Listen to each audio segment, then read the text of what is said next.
have we ever talked about how much I hate the holiday Pie Day? Um, no, but it's funny you mentioned that because my job was doing this big thing where a bunch of people from various departments will bake goods like pies and other stuff like that, and we have like a nice little get together for that Yeah. day. Oh no, on paper, I in theory like Pie Day. Like, it's pies. I like Mm-hmm. pies. I think pies are the superior dessert to cakes for the most part. Mm-hmm. Pie Day bugs the ever-loving shit out of me, and I think it's mostly because, like, that deep, horrible thing inside that was ruin things for people, like, refuses to feel joy, and Pie Day is like, yo, it's pie, and it's like, no! Yeah. But yeah, it also may be that, like, it started off with May the 4th, that Star Wars holiday thing, which I utterly fucking hate. And, like, it's the prolific, the continued, like, creation of nerd holidays for no real reason. It's like, no, as a nerd, I should be behind this. Winter Eating Mist is a fun gag that's dumb. But, like, it's the, like, maybe it's all the people that make pies that have the pie symbol on it. It's like, it's a double pie. And I'm like, I want to throw this thing in your face. You've ruined this. you just find a way to hate a lot of things. Oh, yeah, totally. Abso-fucking-lutely. I think it has to go with the fact that someone didn't know why Pi Day was Pi Day. They just knew it as Pi Day, and I'm like, yeah, it's pi, like the number. Number isn't a pi, Charlie. No, it's an imaginary number. Like it's an integer. Like you put it in math and it means something because it's an infinitely repeating number. That's not a thing. Yeah, it is. It's why Pi Day is on 314. That's just Pi Day. No, because pi is... Yeah, it's Pi Day. I will end you, motherfucker. Just enjoy the pie. No. You will appreciate the math. Yeah, no, I mean, I think at my work, they didn't even talk about the number at all. It was very much focused on the pies. Oh, yeah, no. As a traditionalist Pi Day, I think you should be forced to recite pi as far as you can decimal-wise before you're allowed to eat any pie. As the tradition goes, the real tradition, the when you date it back to its kind of Germanic roots, the brutal or the kind of Krampus-esque version of Pi Day involves public ridicule for only being able to say the first two digits of pi. So, is there a Krampus creature for Pi Day? Like, if you were to come up with a Krampus creature for Pi Day, I think what I'm does just that the look Krampus like? creature of Pi Day because I'm throwing pies. People don't know what the fuck pie is. Okay. That's me, I think, in this scenario. Like, in theory, it's too wholesome a holiday for me to fully stomach, and as a result, yeah. But so me and Jen do enjoy partaking in Pie Day because it's an excuse to eat goddamn pie, and that's all the excuse we need, kind of thing. Yeah. But we've discovered there's a reason to hate Pie Day, and it was that there is a restaurant near us that's really good key lime pie that has taken to putting sprinkles on their key lime pie. Ew, why would you do that? Okay, so it's not just us. Like, everyone I tell this to is like, what the fuck? Why would you put sprinkles on a pie? And I guess, like, when she went in to pick up the pie, they were like, yeah, we're putting sprinkles on the pie now. And then we're confused when she was like, why? And can we get pies in the future without sprinkles? Please don't do this. No one wants this. I don't want my pie sprinkled by big confetti sprinkling companies influencing the way we make pies. It was one of those ones where it's like, if you asked me on like March 13th what I thought about sprinkles on pie, I'd be like, that sounds like a dumb thing. We aren't hurting anyone. March 14th, I'm eating a fucking piece of pie with sprinkles on it. Humanity needs a plague. The purge needs to be real. These people need to end. This is monstrous. And as they're dying, we sprinkle.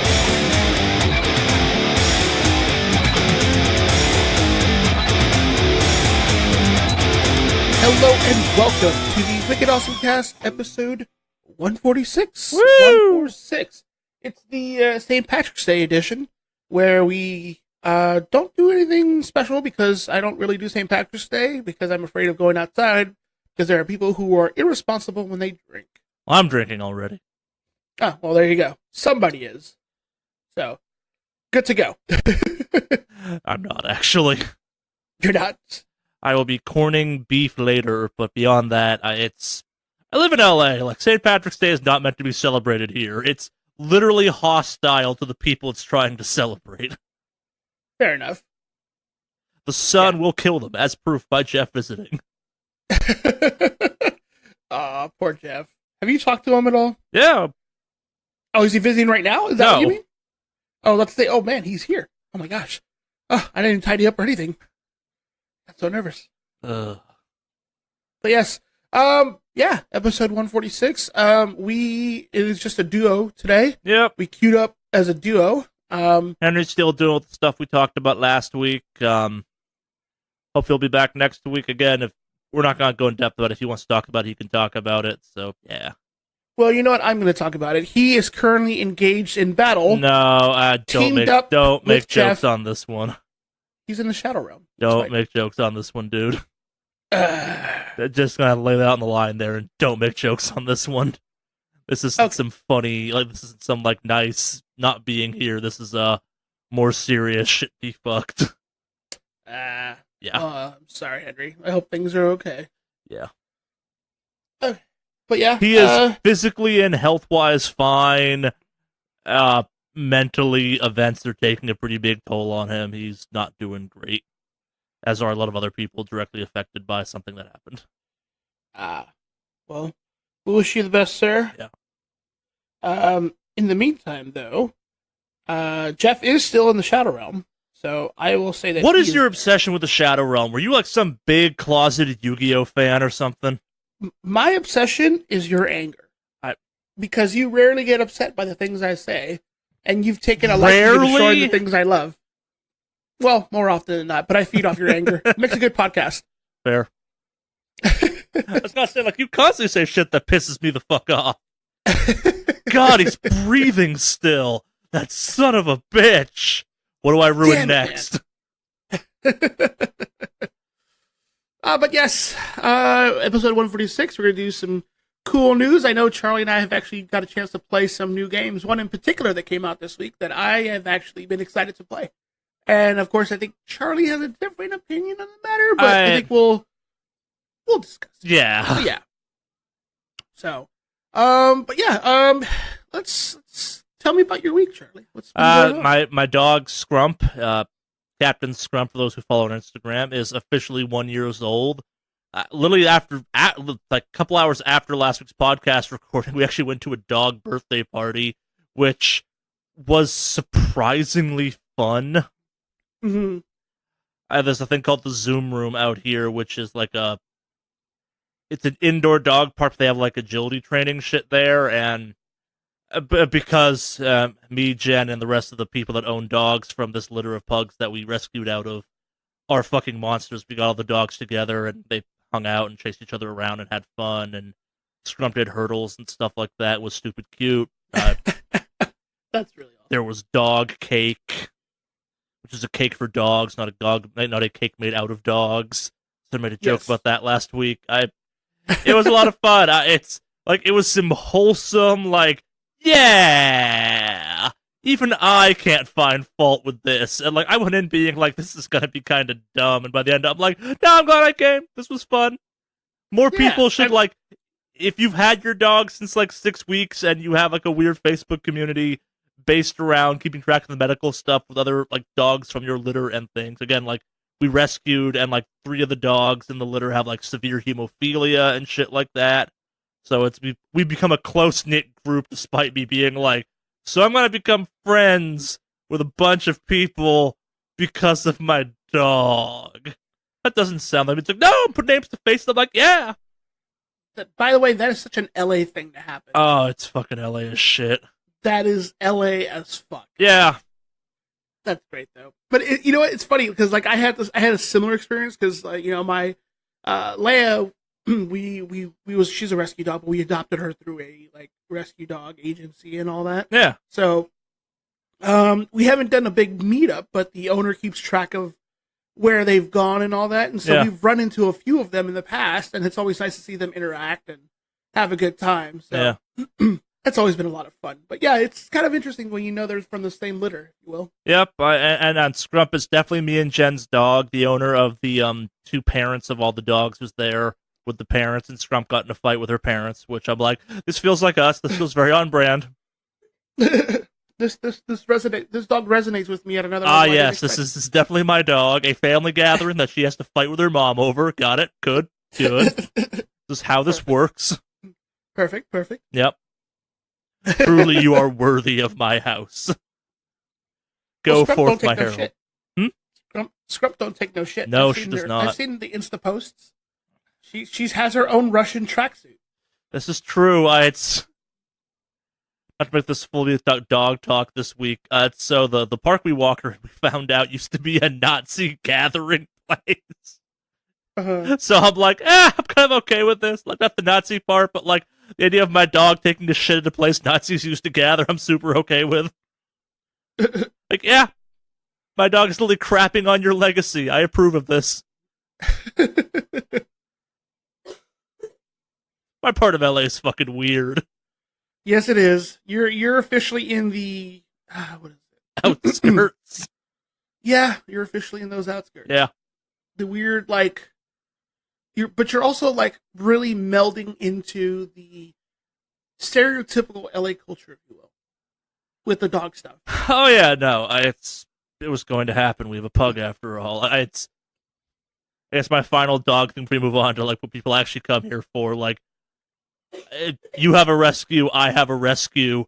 There is something fucking amazing about when people assume I have a designer dog, meaning it's like, oh, you paid for your dog, and I'm like, no, I fucking rescued that dog, motherfucker. And just the look on their faces, I'm like, but my smug superiority, and I'm like, yes, I know, and I have a pug. But you have the dog from Instagram. I do. Fuck you. Yeah, dog birthdays are surprisingly fun. I would not recommend humans trying to eat dog cake. It might shatter your teeth, but that's a separate topic. Probably, yeah, I wouldn't do that. Yeah. I think that would be painful.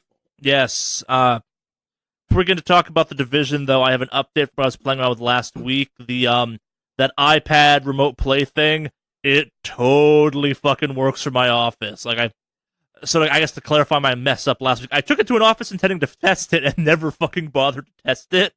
I put on Wi-Fi and just forgot to do stuff. But so there is only one video game controller that actually works with remote play correctly. By that I mean it has R3, L3, and it's kind of a shitty controller. It's the Riot Rotor or Rotor Riot. I can't remember which one it is. It feels like a good Mad Catz controller. It squeaks like a good Mad Catz controller. It is an Xbox 360 controller. So to put it in perspective, I'm sitting at my desk during lunch with an iPad with a controller plugged in, remote streaming a PS4, playing on a knockoff Xbox controller. Huh. It's a little weird. I'm shocked you can't just flat out use a normal PS4 controller because it has Bluetooth, but so it's an Apple thing. Like, and if you choose to go down this dark path that I also went down, the controller required a firmware update because, as best I can tell, in response to Fortnite, Apple had to add in the idea of R3, L3 to the iOS kind of input category. Okay. Because, so I can and kind of to make stuff extra weird. So to upgrade a firmware for the Stamp controller, you have to download their proprietary app, which is, as best I can tell, just a list or like a store that has all the games it works with. And like prior to it, everything but L3, R3 worked. I'm online trying to figure this shit out, and there's like, no, here's how you update it. Like it's the that's weird.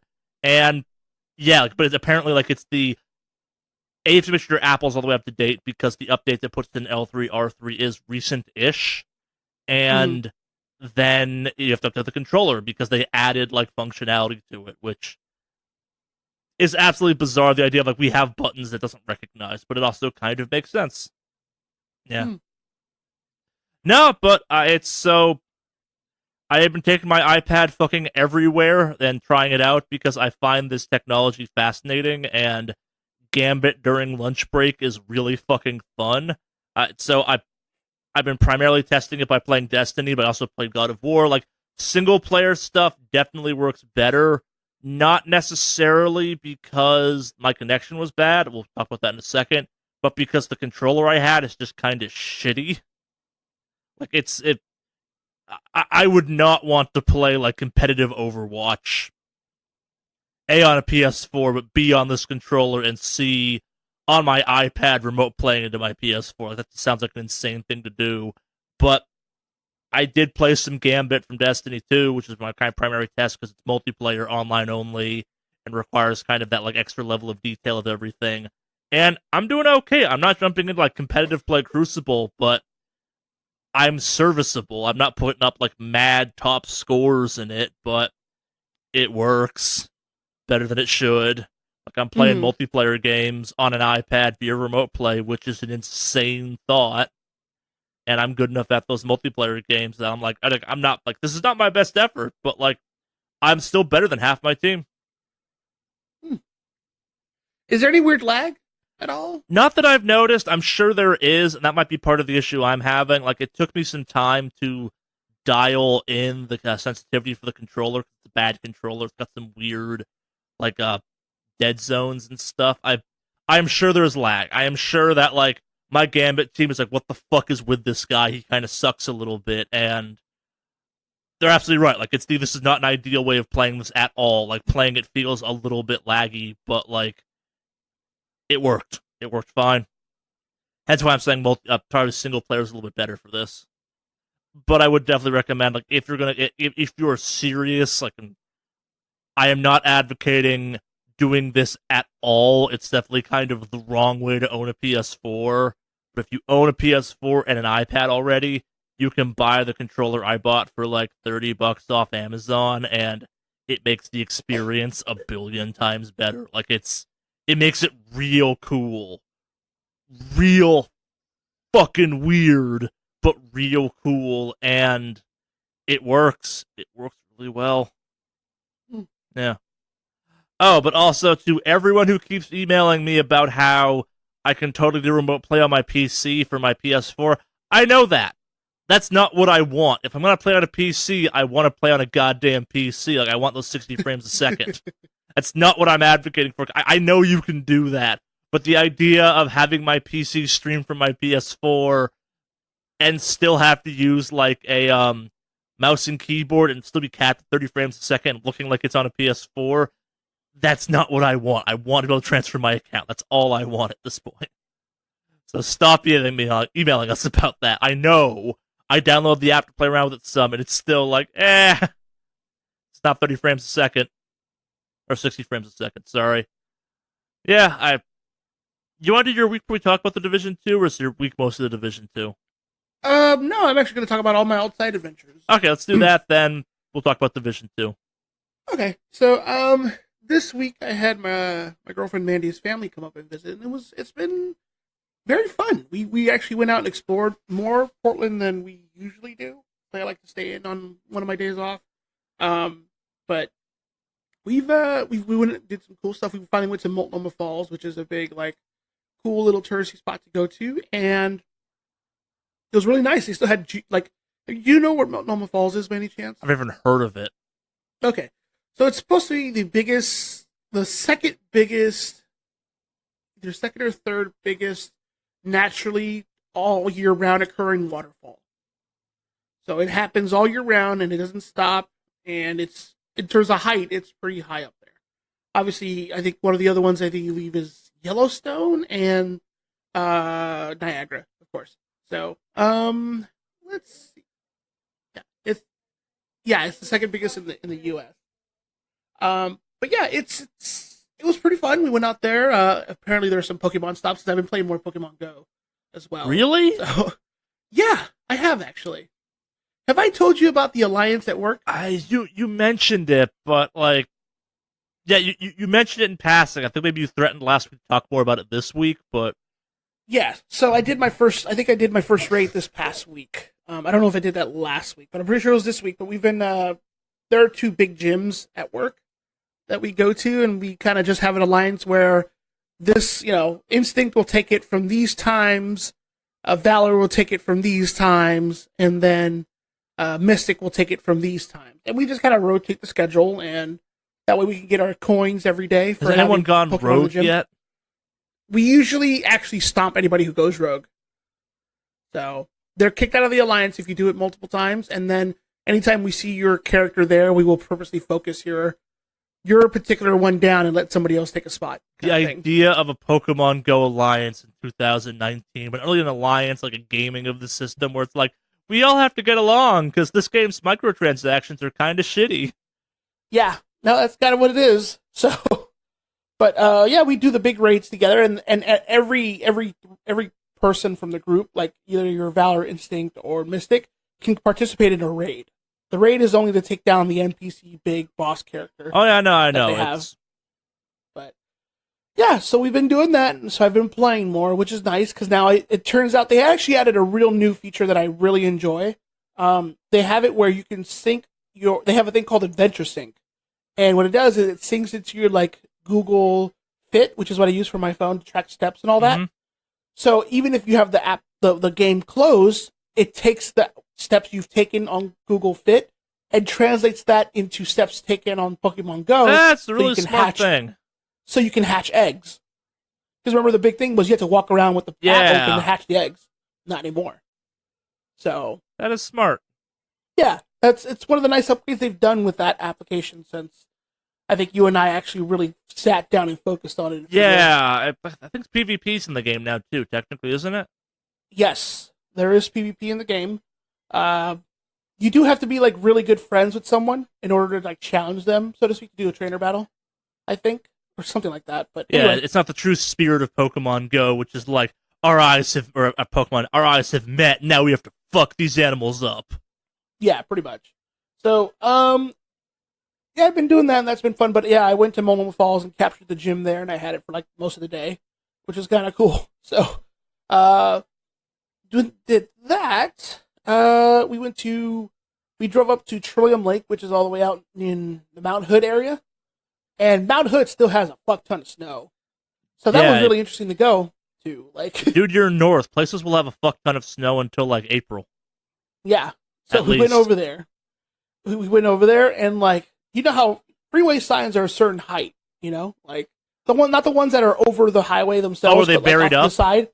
Some of them are. Nice. Yeah. So I was like, oh boy, this looks good. So we went out and ran around the snow. I made my first ever snow angel. And yeah, so that was fun. And then we made a snowman. And what else did we do? I saw yellow snow and I avoided it at all costs. Just a smart move. Yes. So, of course, you know, it is without its downfalls, unfortunately. But luckily, the place I made my snow angel had no yellow snow. I'm happy about that. And yeah, we just we kind of did a couple things here and there all around the Portland area. I took their family to go to Voodoo Donuts, which was nice.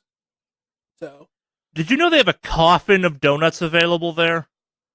Probably, I don't remember. No, they actually have. They will give you a coffin, like a small coffin, full of fucking donuts. It's not cheap, but they have the coffin like there and ready to go at a moment's notice. Really? Yeah. You get to keep the coffin. I may have to partake. It's like it's like 200 donuts.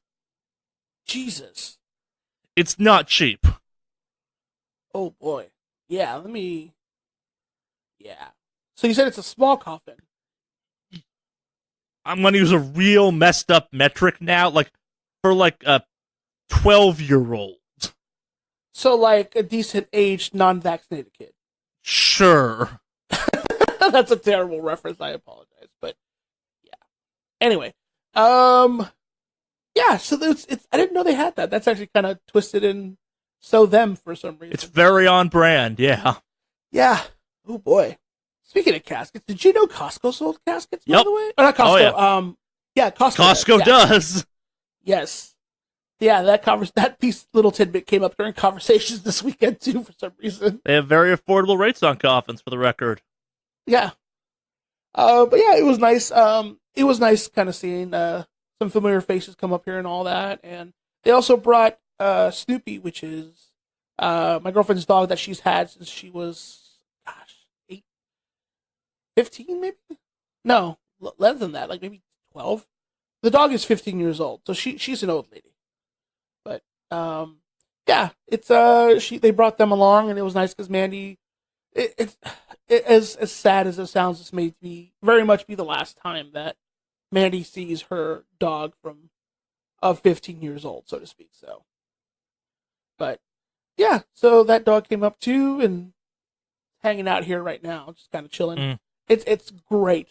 It's a great apartment dog because it literally just eats, walks around for a bit, and then just lays down and takes a nap and just hangs around. We took her to the dog park, and she's been so like happy, and we made a joke saying she walks like an old lady going to the bus stop waiting for her man to come back from the war. Just kind of really focused and on point, just get out of my way. So, yeah, she's very much like grumpy old lady, but it's great. But yeah, so overall, it's been a very fun visit. I actually, once that pretty much, I was able to weave some Division 2 in between all that, but for the most part, my majority of my week has been pretty much going out and doing all these fun Portland things, which has been a blast. As it should be. Yeah. So yeah, family's a great excuse to actually, go out and do stuff. Oh, it's a great excuse to go out and do stuff. So I, for one, had a blast. Yeah. Especially like the drive to like Trillium Lake and all that, because gosh, it was so nice out there with just all that snow. It was really, really nice. Oh yeah, Portland's known for its nature tourism. Yeah, definitely. So, and we still have other ones to see. Like, we still have to go do the Japanese gardens that are up here, because there are some really nice, like, Japanese gardens up here, they call them. That's, oddly enough, not too far from an archery range. So. That kind of makes sense in a weird way, actually. Yeah. So there's that, and, a couple little spots here and there. We actually have yet to go to the coast, but that's on our list. The Oregon coast, I've heard, is beautiful. Expect it to be different than LA's coast. Oh, no, I absolutely know. I've been told, like, yeah, it's literally one of those situations where you see a cliff and then the beach. Yeah. So, yeah, and then it's just like there's forest right behind you. So, yeah, no, perfectly aware. But yeah, overall, it's been a fun little visit. And then, like I said, in between that, I've weaved some, not Destiny 2, I see D2 on my notes, but yeah, Division 2. And I believe we're gonna we can talk about let's get into it. So as I feared last week, I kind of wish that Division 2 had a power armor. Like our bad joke from last week of like, man, we don't know what this game needs. A shoulder mortar. I feel like you're channeling something else right now. Yeah, I'm mostly kidding on this one. I guess in my book, Division 2 is more The Division, which if you dug that game seems like a good thing, but like I think I'm like 20 hours into that game right now, and the only thought I'm having is like, yeah, when I'm done with the story missions for this game, I'm probably gonna stop playing it. Because I'm 20 hours in, I haven't, like, I know there are grenade launchers and, like, crossbows and shit like that. I haven't seen any of that shit yet. And I know it's there because I've seen other people with it, but, like, either my loot drops in that game have been, like, legendarily bad. I have the same rifle for, like, a good 10 hours, and the game's like, you need to get rid of this, and I'm like, no, you haven't given me a rifle better than this yet. You mean in Division 2? Like one of the... Really? I've been switching them out relatively frequently. Assault rifles I've been swapping out. The semi-auto kind of like... They're not marksman rifles, because fuck marksman rifles. The semi-auto rifles, they're just called rifles.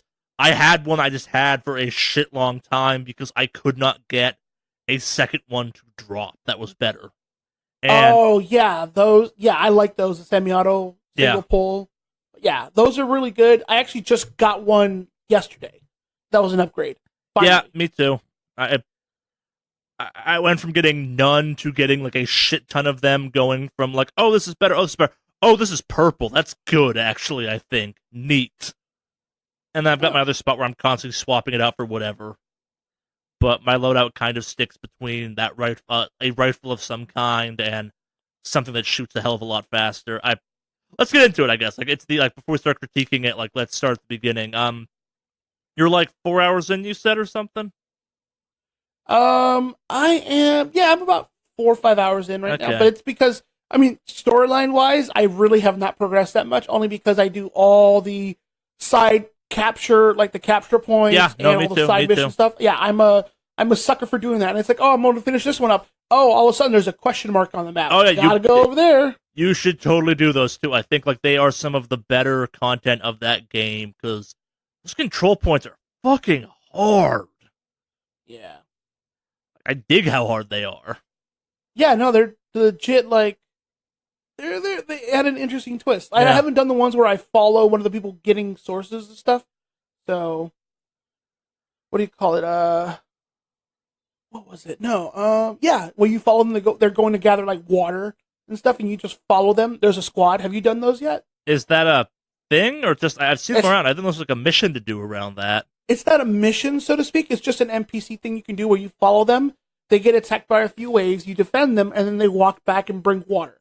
I don't know. It just gives you experience, but it's just like a Oh. nice little not official thing to do, so to speak. I just kind of let those fuckers do what the fuck they want. I'm out there being Superman, being like, "Yo, I'm gonna go bomb a radio station. Peace. You get that water though." Hmm. Yeah, no, Yeah. I did that in the beta. I didn't do it in the real one. So Yeah. No, I didn't know it's like I didn't know it's an XP reward for that. I've just been kind of like I see them like, oh cool, they're getting resources. Neat. I will yeah, help them if they're engaged in a firefight if I stumble across that, but yeah. No, it it feels like there's more like kind of world loot in this game than the previous one, which I like. the say that again. It's so it's weird. I don't like DC as much as I like New York, partially because I thought the blizzards in D1 were a lot cooler than the rainstorms in D2 are. But the like the feeling of lived in, like the you've made it to the theater, I assume, right? Yes, I have the theater for sure. Yeah, like it's the base building aspect of that. Like so the second base you encounter has some stuff going on that like it's weird. Like so it's the overall story of the division I'm not vibing with. Like it's the playing the division in these geopolitical times feels kind of weird to me where it's like, man, this was a little bit too real where like the first one was kind of like a little bit over the top and zany where it's like you have fucking sanitation workers with flamethrowers. That's a little bit wacky. All the enemy factions I've come across so far in D2 kind of are a little like, yeah, this is a little realer than I want to think about. The hyenas could totally fucking happen. Yeah, no, it just seems a little close to home. Yeah. And maybe that's intentional. Like, I kind of miss some of the absurdity from the first game. I feel like the game's a little bit too serious this time around, but also like it's not necessarily a bad thing because it's definitely going for a thing. Like the story of the division, I think, is bad. Like the lore of what the fuck the division is, I think, is really fucking bad lore. To the point where I don't care about it, and that's a problem for me because it's like, go here, do these missions. I'm like, okay, whatever. Do I get to shoot a bunch of guys? Yeah. That's kind of what I like doing. I don't really follow too much of the story right now, other than like I rescued somebody's kid and now she's gonna help us. Yeah, I'm with you on that one. Like it, there are moments of really cool story. Like I came across once the second like town settlement thing you come to had the most like ramification moment for me so far in the game, except that the division agent you keep running into, Klaus or whatever her name is, Kelso. Maybe it's her facial model's really fucking shitty or my computer's rendering it really badly, but she has like that like she has this like weird mannequin face going on where it's like she delivers really earnest lines that her face just doesn't animate or like look up to quality to deliver. It's like, man, this is a bad cutscene because of you. What you're saying is important, but like, man, everyone else but you looks great. I don't know. I've had a lot to get into it. I guess like comparing it to Anthem, I've had so many more technical issues with the Division than Anthem. Really? Yeah. I don't know. Maybe it's because I haven't played enough, but I haven't had that many weird issues. When the explosions get going in this game, I have had all kinds of weird hitching issues happen. Like I got killed because my computer flat up froze rendering an explosion at one point. That's figured. Yeah, Maybe when I get further, I'll check that out. But you have an Nvidia card, right? Yeah. Okay. I think I know what it is because I've heard some people are having issues if they have Nvidia cards specifically. Mm-hmm. That game likes to advertise that they works well with AMD cards, and Yep. I'm rocking an AMD card, so I'm feeling that could be it. So It's possible. yeah, that's what it sounds like. Would not surprise me if that's what it is because, like I said, I haven't had any weird issues, even with the explosions and stuff going on. You have not gotten to the crazy explosions yet. You're still fighting the hyenas. You have not made it to the True Sons battalion yet or anything like that. It's the enemies. Yeah, I haven't gotten True Sons yet. Yeah, the enemies from this game have a lot more variety than the first one did, and like they're believable variety. I like the fact that there's a faction that's just like, yo, we're military people that went rogue, and we're the shitty military people that never actually saw combat. So we're like, it's our time. And our quips make sure I want to shoot us in the face so fucking bad. So it's like the word I'm looking for. It's all the fucking weekend warrior dudes that were stationed like Okinawa, where they're like, man, I was in the military for 10 years. Respect me. And I'm like, you were on vacation, kind of. Oh boy. You were on a base. You were not in the shit. And the quips they give these people are totally that. It's kind of awesome. It is dudes like, finally, I'm seeing combat. And I'm like, you're gonna die now, motherfucker. This is not what I expected. Yeah. No, their tactics are different. Like, they go prone, which the hyenas do not. But, like, the hyenas get high as shit when they fight you, which is kind of cool. Yeah. They're always like... Yeah. Fucking doing combat whippets. Yeah, exactly. I feel like it just reminds me of Mad Max when they do that, Yeah. Yeah. I'm kind of sad the hyenas don't have a shiny and chrome quip. Yeah, that's what I was going to say. Like, just notice me! Yeah. Oh, does he say notice me? Is that what it is? I don't remember. Okay. Nah, I guess kind of get back into it. Like, it feels like a better version of The Division. I think you liked The Division overall more than I did, Alex. Yeah, I've been enjoying it.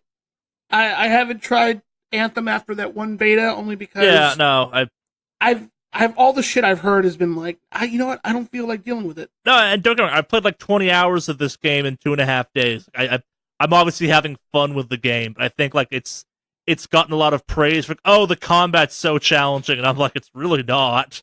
It's called Sentry Bot and the Hive Heal. Like, you can throw that Sentry Bot real fucking far and use it to flank people. Mm. Yeah, I started Dark Zoning last night, and the Dark Zone seems fine. It's the Dark Zone. A group of 4 people killed me at one point. I was soloing it, and I'm like, yeah, it's time to leave. This isn't fun anymore. Right, this is why the Dark Zone kind of sucks. But I got some good gear out of it. It's weird, so I guess like mild spoilers, but not. It's the best mission, and the only mission I thought was really cool I've come across in the game happens to the Natural History Museum, and I like it because it adds a farcical aspect to this game, and I know it's unfair to be like, I wish this game was more like Anthem or Destiny or Warframe, where it was a little bit out there, but like if the technology was a little bit crazier, I think, like if this game was like 10 years into the Green Plague apocalypse, I think I'd like the game more. Like, fuck, if my character wasn't working for, like, a weird...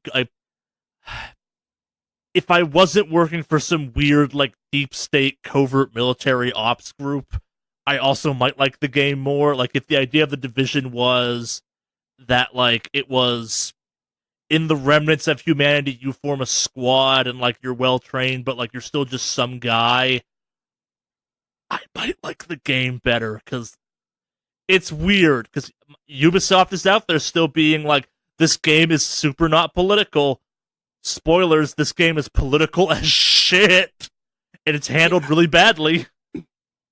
This apolitical game certainly handles a bunch of political topics, and I don't think does a great job of it, and like, your fucking base of operations is the motherfucking White House.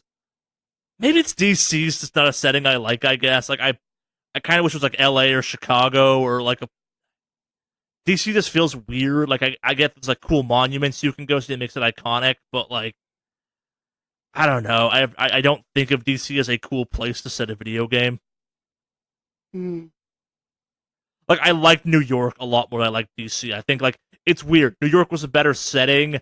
DC's better actualized. Feels like people live there. The settlements are cool. The patrols you mentioned are cool. Like there's more enemy activities going on. Like the public executions are not cool, but they add like a lived-in feel. Like the public events that pop off feel believable in a way that lots of other video game public events just don't. Where it's not like, yo, it's swarms of scorpions. It's like, yo, the riot looters are killing someone. Why? Because that's what they do. Because they're shitty people. Yeah. I also have the same issue with Anthem where they hide a bunch of the lore for this game, like, deep in the game. Like, do you know what the hyenas are yet, Alex? So they're supposed to be just some sort of, like, scavengers, if you will, that have been... No, actually. No, so I haven't gotten that far. Well, So, I remember I haven't gotten that far. I think they've dropped the explanation already. So, like, you may not know about this. If you go into the collectibles tab, there are some real fucking gnarly videos. I use gnarly because they're fucked up but awesome. Like, they have some absolutely amazing lore videos for the various factions you run into. Uh-huh. And the explanation with the hyenas is actually a really cool thing, which is why they're my favorite faction so far of the three I've encountered. And it's, you know how everyone from the Division 1 was like, why the fuck do these gangbangers take 1 billion bullets to kill? Yeah. They're the gangbangers that survive that and then band together and steal a bunch of basically Kevlar vests. What? Like, the explanation is like these are all the criminals that popped up in the wake of the Division and realized, like, yo, these paramilitary organizations are steamrolling our asses. We gotta bond together and, like, just steal a shit ton of military-grade hardware. Like, the lore behind them is kind of fucking cool. I'll be damned. And it's in the game. You just have to go through, like, 6 menus to get to it.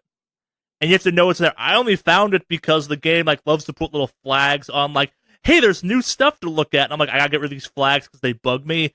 And I'm going through the collectibles. I'm like, wait, why the shit? Like, they are videos that when you encounter them the first time should totally just be part of the game. Like, they are really cool, fucked up videos of, like, the hyenas beating a dude to death with a baseball bat or playing Russian roulette and shit like that as interrogation methods. Like, they establish so much personality for stuff in the game that you never see organically. And that bugs me. Because it's some of the coolest stuff in the game. Like, I can see where that would be annoying. Yeah. Like, it's for all the shit Destiny gets, it has cutscenes at least. This game has, like, boring cutscenes and then buries really fucking cool cutscenes of, like, the hyenas having a council and it being, like... And the best part of this game is, like, the audio logs and the lore stuff. The issue is, like, I had a glitch where I wasn't playing audio logs automatically for a little while, and I picked them up, which I thought was kind of shitty. And then the interface to go through and find that stuff afterwards, I think, is just bloated because there's too much fucking stuff. Mm. And there's some really cool shit in there, but, like, I don't know, like, people, not to be contrarian, Charlie, on this, but, like, a lot of people have been like, oh, it's so different. I'm like, if you think the combat in this game is, like, deep and refreshing and varied, you need to shut the fuck up about the Division, about Anthem and Destiny and Warframe forever, because also all of these missions are go to a point on a map, go into a building, shoot a shit ton of dudes, maybe hold an objective for a little while, or like press a button or something, and then you leave. Like, every mission is kind of the same. There's some enemy variety, but, like, not enough. Mm-hmm. I'd much rather fight hyenas than true sons, just because I like the hyenas more because they're weird. I find them fun to fight. True sons are like, yo, we're gonna bury in. I'm like, you go prone. I just shoot you in the face still. Yeah. True sons are fucked up, by the way, the lore for them. I look forward to checking them out even further as we progress. Yeah. No, the game is way better when you're playing as a group. Like, I auto matchmake a lot in that game. It's public service for everyone. You can fast travel to your teammates on the map. Oh, you can travel fast with teammates now. Yeah. Wait, no, you were able to do that in Division 1. People do not seem to remember that or know that. Yeah, no, I believe you could do that in 1. I remember that. You totally fucking could. Mm-hmm. Yep. I think the catch was they had to be out of combat, right? You can definitely pop it on someone in combat in this game. I've done it. Yeah. Yeah, no, it's works. I'm having a lot of fun. Like, and maybe if we played together, I'd be having more fun. Like, I've spent a lot of time in the Dark Zone, and it kind of sucks that, like, I'm like, yeah, I dig the Dark Zone this time, and then the, like, 4 people ganking people for no reason. I'm like, right, the Dark Zone. Yeah. The Troll Factory. Yeah, I don't fucking know. It's not fun. And I'm not sure, kind of, I guess, how you prepare to talk about these games. I always make a point of, like, if we're going to talk about a game on this thing that I'm maybe not, like, the biggest fan of, I go to the subreddit for it just to see what the general vibe is. And holy shit, does that subreddit hate streamers. Really? It's a lot of them, I guess, hold a bunch of the fucked up, like, what happened to the Dark Zone in 1, I guess, it got really fucked up by the end. Like, they basically normalized and removed penalties for ganking people and stuff over time. And that group is really convinced streamers are to blame.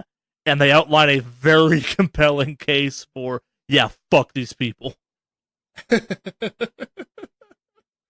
Oh, that's great. Yeah. Well, because the game does negatively punish you for going rogue, technically. And if you die while rogue, you lose a shit ton of Dark Zone XP. And, like, it's weird. Like, there are maybe they had these in D1 towards the end. I stopped playing after, like, vanilla came to an end for me. There are things you can only do in the Dark Zone as a rogue player that, like, if you do them, they trigger you as rogue. So, like, there's stuff to pick up that's, like, rogue agent enabling that doesn't involve killing people, but you're tagged as a PvP person at that point. Or you're tagged as a threat. That was kind of a cool mechanic. I was running around just grabbing money out of, it's like things to hack and things to loot and shit like that, which I thought was kind of a cool mechanic. Okay. Yeah. Like, there are chests that require their Dark Zone keys, or you can pick them to go rogue, and then once you're rogue, it flags a bunch of other shit, so it becomes just fucking run. You don't have to kill people to make rogue in the Dark Zone worthwhile, but everything you do does bump up your rogue status. Yeah. I don't know, I feel like I'm about to pull a 180 maybe on the lore stuff for the Division. Like, the second settlement you get to has some stuff going on that's not like, people are doing fine. People are not doing fine at the second settlement. Yeah. Yeah. I don't know. Like, it's weird. Like, I wish I cared more about the story of the game. It's got that kind of generic Tom Clancy, rah-rah military thing going on, which I'm not sure I'm in for at this point in my life. It feels kind of insincere, and I don't know. We'll see. I also have the same feeling about this game I have about the Division and Anthem, which is there should not be a sequel to this game. Like, you should just make it a second map we can go to. Because as much I did not play Love Division 1, I would have loved to have carried my character over. Oh, shit, I forgot to talk about that. What did you think of the character creator? Character creator was kind of sloppy. It was super bad! Yeah, it was pretty sloppy. Not gonna lie. Especially compared to, like, the alpha and beta one. It was super bad. The alpha and beta one didn't have anything in it. Yeah! You just get randomized. I liked it. I spent, like, almost an hour randomly making characters because I could not figure out the character creator for this thing. Like, it is I didn't know how to pick ethnicity. I didn't know how to, like, it's aside from gender, the thing seemed to be a random, like, okay, we're gonna make your character, like, black if you go with this face. I'm like, okay, cool. Looking for kind of the Asian ethnicity faces for this one. And the game just seemed to wig out on me. It was weird. Yeah, no, that sounds about right. It was weirdly bad. Like, it took me so long to make a character I didn't think had, like, a shitty looking face. Yeah, it's been a little underwhelming. Like, the character creator, I was a little disappointed in it, to be honest, but I went with a general look that I was okay with, and then I was like, okay. I've gotten into the habit of trying to recreate my girlfriend now, or my fiance now in video games. I have to character creators. I'm making a female character, because fuck it, why not? Yeah. And, it took a lot of effort to get that one working, and I'm like, this is bad, I think. Like, I started playing, I'm like, I don't know if Axel's gonna jump on. If he does, I'm gonna be an hour behind him because I'm stuck here. No, you blew the required ahead. So, yeah. No, it, Yeah. yeah. Yeah. No, I gotta catch up. But yeah, I can group so with you. far, The group scaling works well. Like, I get downgraded to your stuff, and I still get rewards from it. Oh, okay, that's Yeah. right, yeah. You I'll have to group up at some point. Yeah. I want to do that, what's it called? Museum mission again, because it was cool. Mm. Why are there not more missions in the game like that? That mission is so fucking cool. And yes, I know it's cool because it's like Anthem and Destiny bullshit going on, but like it's fantastical because of the setting. It's like, okay, you go from like fighting on the moon, but like dioramas of the moon, to fighting in like Vietnam dioramas. Like, this is dumb, but really kind of fun. Because you're fighting through a museum. Like, I think you're like in a room with a space capsule at one point, like taking cover behind like NASA shit in a firefight. Yeah, I don't know. I don't have much else to say. Yeah. To be honest, like I said, I've gotten a few hours in, but I definitely would love to play it some more and jump in and do all that jazz. So. Yeah. We should actually stream it as we've threatened to do in the past at one point. I know. That would be fun. It'd be nice to kick off. I've actually been working on redoing my my setup for the stream, so yeah, it'd be nice. I got some UI updates and things like that I have to update. Yeah. Or finish up, so yeah, good times.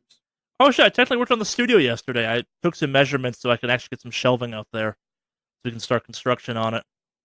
Oh really? Yeah. Like it's going down, the studio's starting? Starting is a relative term, but like it's more in progress than it was last week. Oh. I look forward to seeing the updates. It's gonna be pretty fun to see because you were pretty stoked about that initially, so yeah, the plan. Shall we jump into the news here? Yeah. Actually, before we do, where's the Mandy's family update at? Okay, let me see what's going on. Give me 1 sec. They're supposed. Yeah, they're probably still gonna be another little while. It looks like apparently. So maybe like another. Yeah, maybe, I think we can just continue on for a little bit. Okay. Well, that's it for what we've been up to. Is it time for news? I believe it is time for news. Yeah, news. All right, we got a bit of a hodgepodge of news this week. No special order we have to go into first, I guess. Not the biggest news is the Halo shit, but start with the Pokemon Go related stuff, I guess. That Harry Potter Go game, whatever it's called, Harry Potter Wizards Unite. We finally got some details on that. Yeah, this looks really interesting. I'm intrigued on this. So what it mostly reminds me of was at the time, like I think it was a year into Pokemon Go Frenzy or something. Someone came out with a game called like Dragonist or something like that. I think we talked about it on this podcast way the fuck back when. And it was like wizard version of Pokemon Go, but it had PvP and other stuff and like character levels and shit like that. This weirdly feels a lot like that game, at least based on the trailer, what they've put out for it. Yeah, it looks. Well, I didn't see that one, but yeah. I mean, did they get shut down because it? No, it's just a third. It's just a kind of a knockoff Chinese version of the game. Like it was different enough that like a lot of people I think this game is actually better. It just lacked the major IP to go along with it. Huh. Yeah. Good for Niantic. They're kind of doing their thing, and it's working for them so far. Yeah, they made like $2 billion off Pokemon Go. Yeah. I wonder how this is going to work out with the Harry Potter stuff and what they're going to add exactly, but from what I see so far, there's a few spells you can cast. Looks like they're going to take advantage of the AR. Yeah. To like create portals and stuff like that. And the AR stuff looks cool. It does. Their AR stuff has definitely gotten better. Yeah. So. Allegedly, they're learning about connectivity and shit like that, so there'll be less problems unlike last time. I guess as part of it's come out that like Niantic did not expect Pokemon Go to blow up the way it did. I think they're fucking liars, but yeah. They're so full of shit. They thought this was going to grow. Or this wasn't going to blow up. Yeah. I mean, hell, they did okay, even considering the fact that they totally screwed up a good chunk of it Oh yeah, at first. Like, you want to talk about the Hail Mary of second chances? There you are. yeah.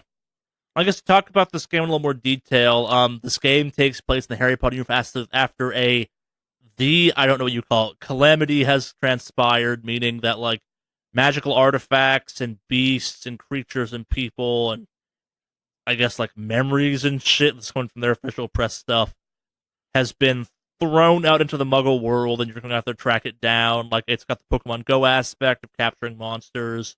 You cast spells by swiping on your screen to fight other wizards and shit. You can be an Auror, whatever Newt Scamander is from that new movies, and a third thing, you get to pick a house, etc., etc. All the stuff you'd expect from a Harry Potter lore-driven game, which is neat. This is port key stuff in the game too, but yeah. It's not a ton of details yet, but it's the most we've seen so far. It does look pretty good. I'm digging this right now. Sure. I'm intrigued because, like I said, I've been having fun a lot recently with Pokemon Go, so I'd like to see what Niantic does to step up their game, if you will, figuratively and literally. Yeah, no, I'm with you on that one. Speaking of stepping up one's game, remember a couple of weeks back when we said, like, hey, it sure as hell seems like they're going to announce a new Borderlands at PAX East? Uh-huh. Well, it sure fucking seems like they're going to release information about Borderlands 3 on March 28th at PAX East. Yeah, well, other news water is wet. Gearbox tweeted out a photo of the Borderlands universe with a road sign that just says March 28th, Boston, Mass. That's where we're getting our information from. This feels like a no-brainer. Nice. Well, it'll be cool. I mean, Borderlands has been a pretty fun game. It's an interesting game, and I've actually, the Borderlands I did play, and I got somewhat deep into it, is really fun. So I look forward to seeing what they actually come out with. I mean, so this is technically after Borderlands 2 storyline-wise. It's not clear what it is, because for those curious, there are 3 Borderlands games, Borderlands 1, Borderlands 2, and Borderlands the pre-sequel, which happens between Borderlands 1 and 2, and for hardcore Borderlands fans like myself, fucking ended our interest in that franchise for a little while. Oh, really? Yeah, it's weird talking to people about Borderlands the pre-sequel, because a lot of people played it in the Handsome Jack collection of that game, which came with all the DLC characters for Borderlands the pre-sequel. And when you say, oh, hey, actually, no, that character you love wasn't in the original game, they go, yeah, it was. And I go, no, here are the 4. And they go, oh, those are all the bad characters. I'm like, yeah, that's why people don't like that game. Yeah, no, that makes a lot of sense. There are some real cool DLC characters in that game. None of the really cool characters are the ones that started off with. They're kind of the lame ones. Oh. Yeah. Yeah. Well, I, for one, look forward to seeing what they do. Hopefully, all the classes they release are good. But maybe they'll go the Super Smash Brothers route and be like, all the classes are here. I don't know how that would work, because there's at least 2 classes in that game that are in both games that are different from game to game. All the classes. You could not put Roland Soldier in that game. It breaks it too hard. Like, that's why they changed up the Soldier so badly. All of them. It heals, does damage, revives, and kills things? Yes. Who the fuck let this in the game? Yeah. I do like that, calling it Pull a Smash Brothers and just have everyone is now my saying. It's not a bad description. It feels right. Yep. Yeah. Move on to more water is wet news. We got some EA news. Battle Royales, not Battle Royales, Battlefield 5's Battle Royale mode, the Firestorm, will drop on March 25th. It's free if you already own the game. The trailer for it looks real cool. I've never felt so intimidated by that encroaching circle in my life. I hope it's that kind of terrifying in the actual game. And it won't be, and to be honest, I don't think this many people give a shit about it. I don't know. I don't. The Battlefield crowd has always been the Battlefield crowd, I guess, in my brain. Like, it is a game for certain people. and we are not either, and either of us are those people. The last good Battlefield PvP mode that was good was the one in Battlefield 2102, where you had to kill and power up guns to take down the shields of a mothership, and then you invade the mothership and destroy it from the You inside. may think that. A lot of people seem to think Battlefield 1 was really good. That's the general consensus I get. Like, people seem really happy with that game. And I don't get the impression the people that care about Battlefield are upset with Battlefield 5 either. It's the rest of us that are like, meh! I never liked Battlefield, but I'm going to comment on Battlefield anyway. I seem to have a problem with it. I mean, Battlefield has been fun. It's just kind of lackluster when it comes to... You were like I that want that future version of that game to come back, because that was cool. But... Yeah, no, that future one was so good. Yes. Yeah, it's not that you think the other ones are bad, it's that you think that one's the best one. Which a lot of people don't agree with. Yeah. But while we're talking about EA, the BioWare got out there and said, Anthem is here to stay, we're planning on supporting it for the near future, etc., which is a yay moment. When you have to come out and say, hey guys, we're here to stay, it's not a good sign. Oh, it's not a good look at all. No, like those people don't release a game and in the same year be like, hey guys, we're still going to be around. Rockstar doesn't have to put out a game and people are just like, well, that's it, game's over. No, they just keep releasing updates here and there. Yeah. For the beta, or for the multiplayer beta, you know, people aren't like, hey, we're here to stay, guys. Yeah, it is not a great look. No, it's a shit look. I'm sorry, but... Like, on one hand, as someone who's genuinely enjoying Anthem a lot and is taking a Division-sized break and does not think they will stick with the Division, I am curious to see what happens in Anthem next.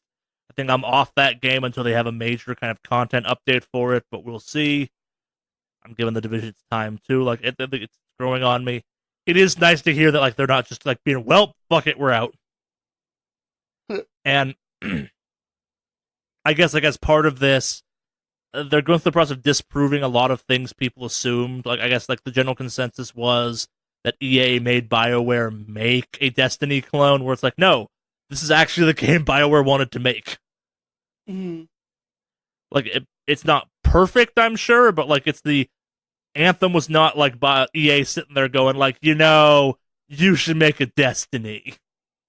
Which I guess is good to know. Like, it's not a bad thing. As part of this, too, like, there's been some people talking about how it's like, yeah, if you want developers to stay talking to their communities, don't be fucking shitty to them. Which seems like common sense, but also seems like a weird thing you have to get out there and say. I don't know. My thing is here, like, this game, and I'm kind of going over what some people have said about it. Yeah. In terms of, like, because there's this one Reddit thread that I was looking through where they're like, hey, we're officially considered beta testers. And the fact that what subreddit was that on? Of course it's the Anthem subreddit. What do you think? Yeah, it's the Anthem subreddit. And they're just... I feel bad for them. No, and so that's the thing. Don't feel bad for people. Like, this game was telegraphing weird from the jump. Like, it's the... I still like the game, and I guess that's one of those ones where it's the, like... Of that separate, there's two kind of weird schisms where people seem to be having fun with that game, and they just want to shit all over that game. And both are correct. Like, for the most part, no one's complaining about stuff that's not unfair to complain about, except when they are, and then they get kind of blasted for it. But it's weird. Like, I paid money for that game. If they did not release more content for that game, I would be sad because I want to play more of that game, but also, like, I played like 30 hours of that game, I think. I had a lot of fun. I'm good. I feel like I got my money's worth, and I get that I was in a rare instance of having, like, really good luck with that game, not having crazy technical issues. Yeah. But, I don't know. My experiences with that game are not the norm, apparently, but I'm not rocking some crazy powered laptops, so I don't know. Yeah. Yeah. I don't know. I genuinely feel bad because it's. I feel like this game has been the equivalent of releasing a game, or a car, with a bunch of bugs and issues, and then people are like, "Hey, let us know what kind of weird car problems you're having, and we'll fix them down the line." So that metaphor always pisses me off because the idea of this video game has not killed anyone. No, I mean it's not to the extent of killing. I mean, no, but that's my point. Like, it's when there's a bug in a car, it typically means people fucking die. Well, in a way, it has been killing consoles. Not permanently, though, either. Yeah, so in a weird way, it kind of is. No, but not like not lives, but killing equipment. The car itself shuts down. It's a good joke, but like it's the equivalency of like, oh, it'd be like releasing a car without 4 wheels. It's like, no, it's not, because that might kill someone. Yeah. Some games come out bad. It's not an excuse. I wish all video games came out good. Everyone wishes every video game came out good. But, like, the hyperbolicness of, like, my life has been ruined by Anthem. Pretty sure your life was ruined prior. Yeah. Like, sorry. Like, I was also excited for this game. It should have been awesome, but... Yeah. No, it's a shame. I know we were both pretty excited about it. So... Yeah. Hopefully things will get better. Yeah. So, moving on from that to another game that keeps getting supported despite a not-so-great launch. It came out that No Man's Sky is getting a big multiplayer update expansion thing. Mm-hmm. This one seems... Go on. Go ahead, sorry. Go. So I was going to say, this is the game that had probably one of the crappiest, most meme-worthy launches when it first came out. Yeah. And somehow has been doing better. Like, they were kind of this weird case where they were able to kind of really recover. And it was almost like a, you know what, I'm going to prove to you guys that we can still fix this anyway. And they did. In a really surprising way. At least that's the feel I get. I don't know if you have different thoughts on this, but... I was never going to like No Man's Sky. Like, even if No Man's Sky released in that, like, quote, fixed version of it, I was never going to like the game because what that game fundamentally is, I don't like. Like, it's not... I don't like how it controls. I don't like how it looks. It's for people that aren't me, so I guess, like, it's is it in a better place than it is now than it was when it launched? Yeah. It's a better game, but I guess I would also argue that, like, I don't think the game launched badly. Like, it's... The stuff they've fixed are, like, weirdly specific things, and they're never going to address my issue with the game, which is that I don't think it's fun to play. Like, I think the controls for that game are not great, but, like, so what they have done, this kind of the stuff they're just dealing with more directly, is, like, they have, like, they implied, like, ooh, there's going to be multiplayer. There actually is multiplayer now. They're improving the kind of multiplayer social aspect of the game, which is great. I point to this game when it's like, well, they're never going to fix Anthem, but they managed to fix No Man's Sky. I don't think No Man's Sky was broken at launch, but they fixed it. Made it better. They added more stuff. I feel like there was a lot more issues with that game than we... No, so you're forgetting what the issues with that game were, which is, like, the game was fine. It was just dumb boring. Like, I'm sure the game had some technical issues, as all games seem to these days, but it was that, like, the developer promised a bunch of stuff that just wasn't in the game at this point. I think that's what the gripe was. That yeah. There was a lot promised, and it was less than they could realistically chew. And here's the problem was, like, you had a bunch of people like me that never bought in because they never showed it. Where it's like, oh, you're going to do this. I'm like, when? When did they show that? Well, they said so. Who said that? It was on some online thing that's not in the game. Why? Anything from Reddit is a lie on the topic of this game. That's true. Hell, we know someone who, like, was part of a No Man's Sky, like, fan community thing for years before that game came out, and he refused to believe some of the stuff that, like, that group invented, as best I could tell, wasn't actually in the game. So he believed it was no matter what. Yeah, like, it's one of these things where I'm like, I talked to him about, like, hey, when did they say this actually? He's like, oh, no, it's in the fan community. I'm like, so it's not in the... No, it's totally in the game. Who says it's in the fan community? That's not... No. Well, it's like them saying that Bigfoot hasn't been in the GTA games for how many years now, but there's no actual Bigfoot in the game. That didn't come from Rockstar though. That came from fans saying like, "Oh, this is totally Exactly. Bigfoot," and Bigfoot is in 5 for the record. He isn't actually in 5. He's in 5. Oh, okay. I think there was another one. Was it San Andreas? People were talking about Yeah, that he's in there, and it just no. People were saying it was one of those exchanges where it's like, oh no, the community said there's a Bigfoot. I yeah, was like, well, where has it actually showed up? yeah. Yeah, no, it sounds like that, but And I think it was like one of these things where like there was a reference to it being a Bigfoot, but like even Rockstar was like, there is no Bigfoot. We made an achievement in 5 about how there's not a Bigfoot in San Andreas. yeah, that's great. I love that.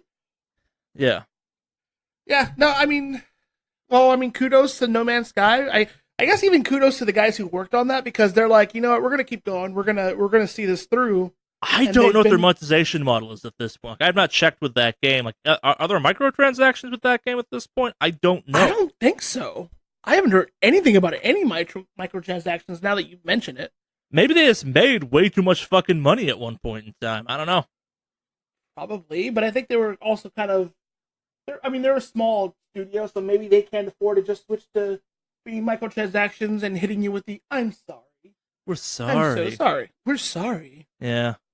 No, I think they're kind of like, well, if we ever want any kind of actual future, because we don't have the big dev name like studio backing us, maybe we should actually follow through with some stuff. And they have, and I give them credit for that. I gave them shit when the game came out, and I will give them credit for them sticking with their game, considering it's been out for how many years now? Almost 2 years, 3 years? At least. Yeah, for writing it out. So, kudos to them on that. Yeah. So, we're actually used to transition to another kind of topic that, so the news is that Dwarf Fortress is now available on Steam. That's not big news. Do you know what Dwarf Fortress is, Alex? No, I don't actually. So, I played Dwarf Fortress way the fuck back when. Dwarf Fortress is Minecraft for people that want to make video games.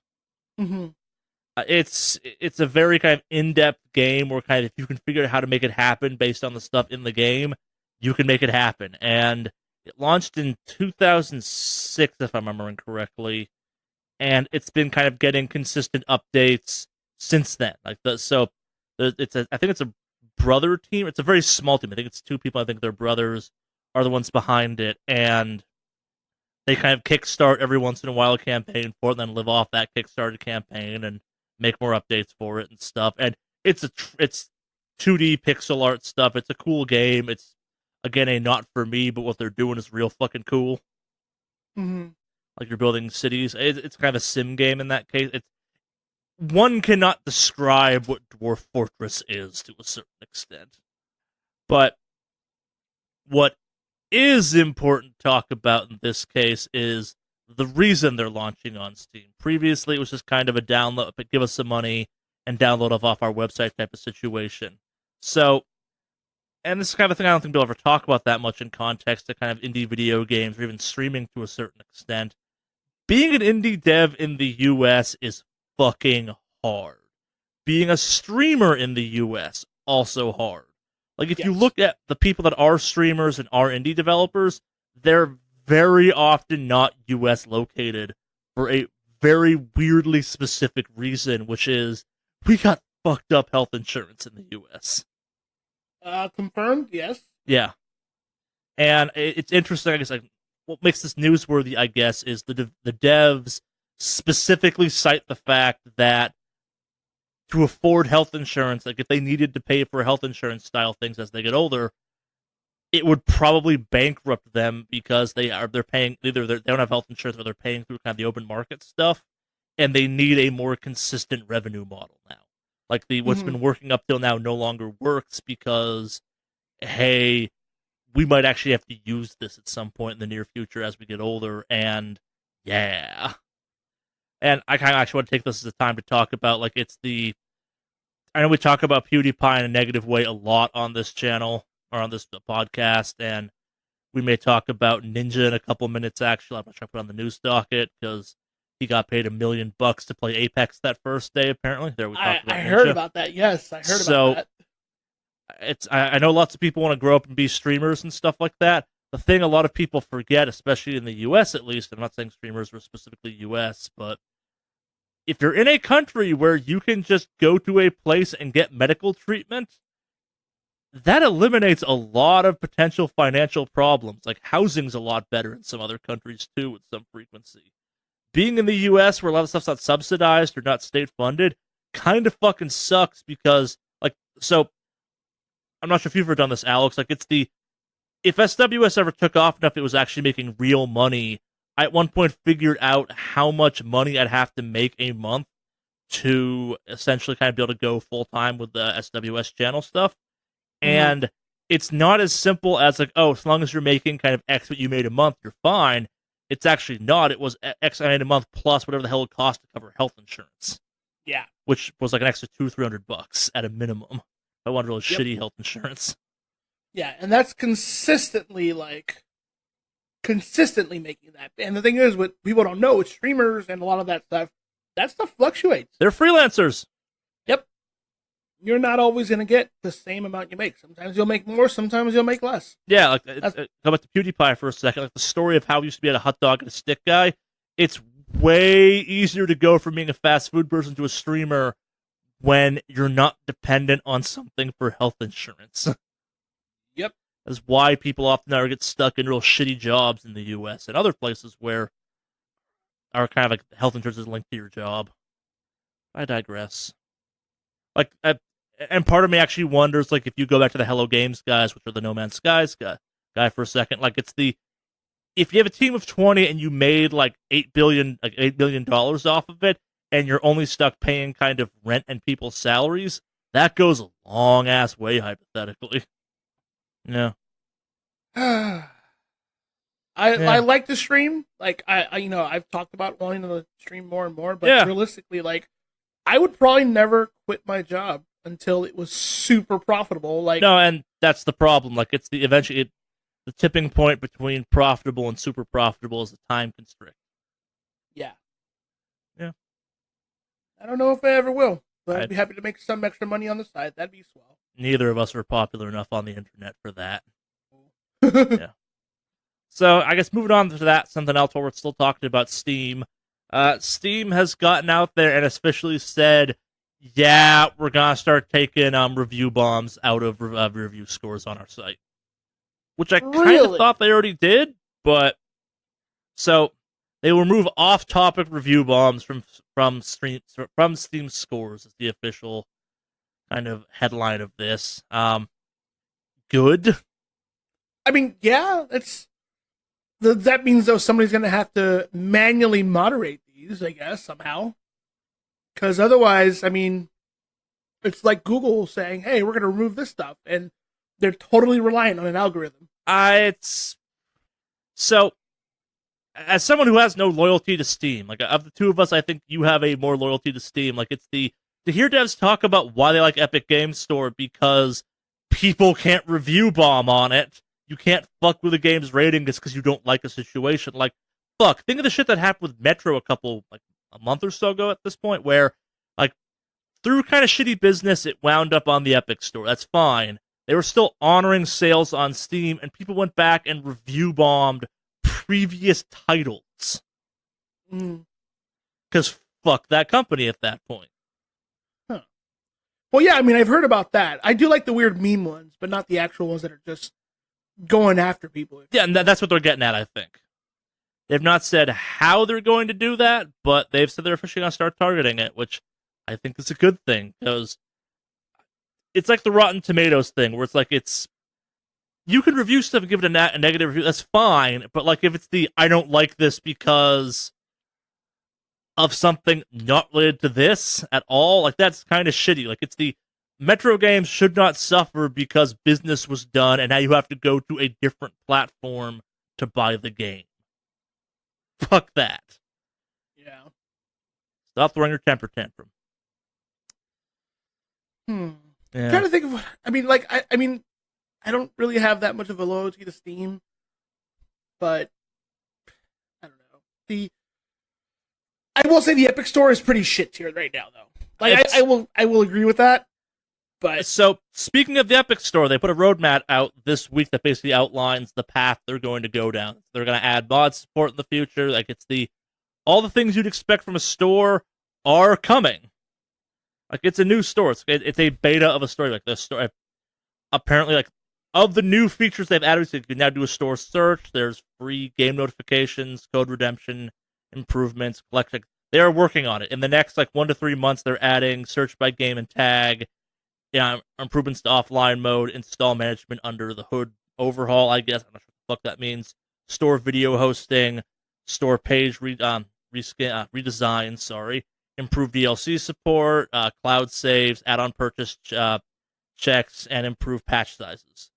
Like, long-term, they're doing achievements, a shopping cart system, and direct carrier billing, which I'm not sure what the fuck that means. Cool, and they're doing a social overhaul. They're talking mod support for this ultimately, alternative payment methods, essentially the humble bundle approach to things, I guess. Like they're Did you ever get on Steam on Steam back in the origins of Steam?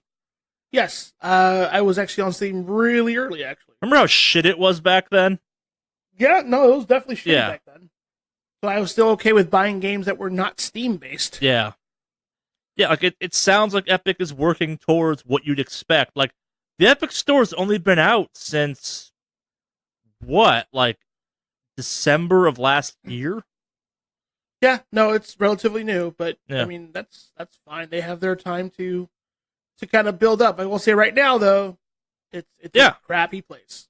Oh, yeah, no, it works though. I mean it does, yeah. What makes it crappy? Well, the store function, I believe, last time I jumped on there was actually pretty bad. You have to scroll down the list to find a game, and do they even have a search feature still? I don't know. Yeah, that's It the thing. says they do now. Oh, if they do now, well then good. But when I was on there, I had to scroll down and keep scrolling until I found something I was looking for, so to speak. Sure. So, and as as your store grows, having to scroll further and further down the list is a really bad idea.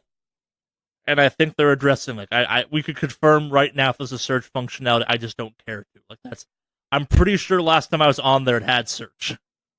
Well, if it does, then that makes things better. But I will say, when I was jumping on there doing my Fortnite, it was pretty crappy. There was 2 games back then. No, this was when they already had a bunch of games, but it was pretty bad. Okay. I don't think they have a bunch of games yet, even by my standards, but agree to disagree on this one, I suppose. Yeah. Yeah. What to do next? That's Dead or Alive. You like Dead or Alive, Alex?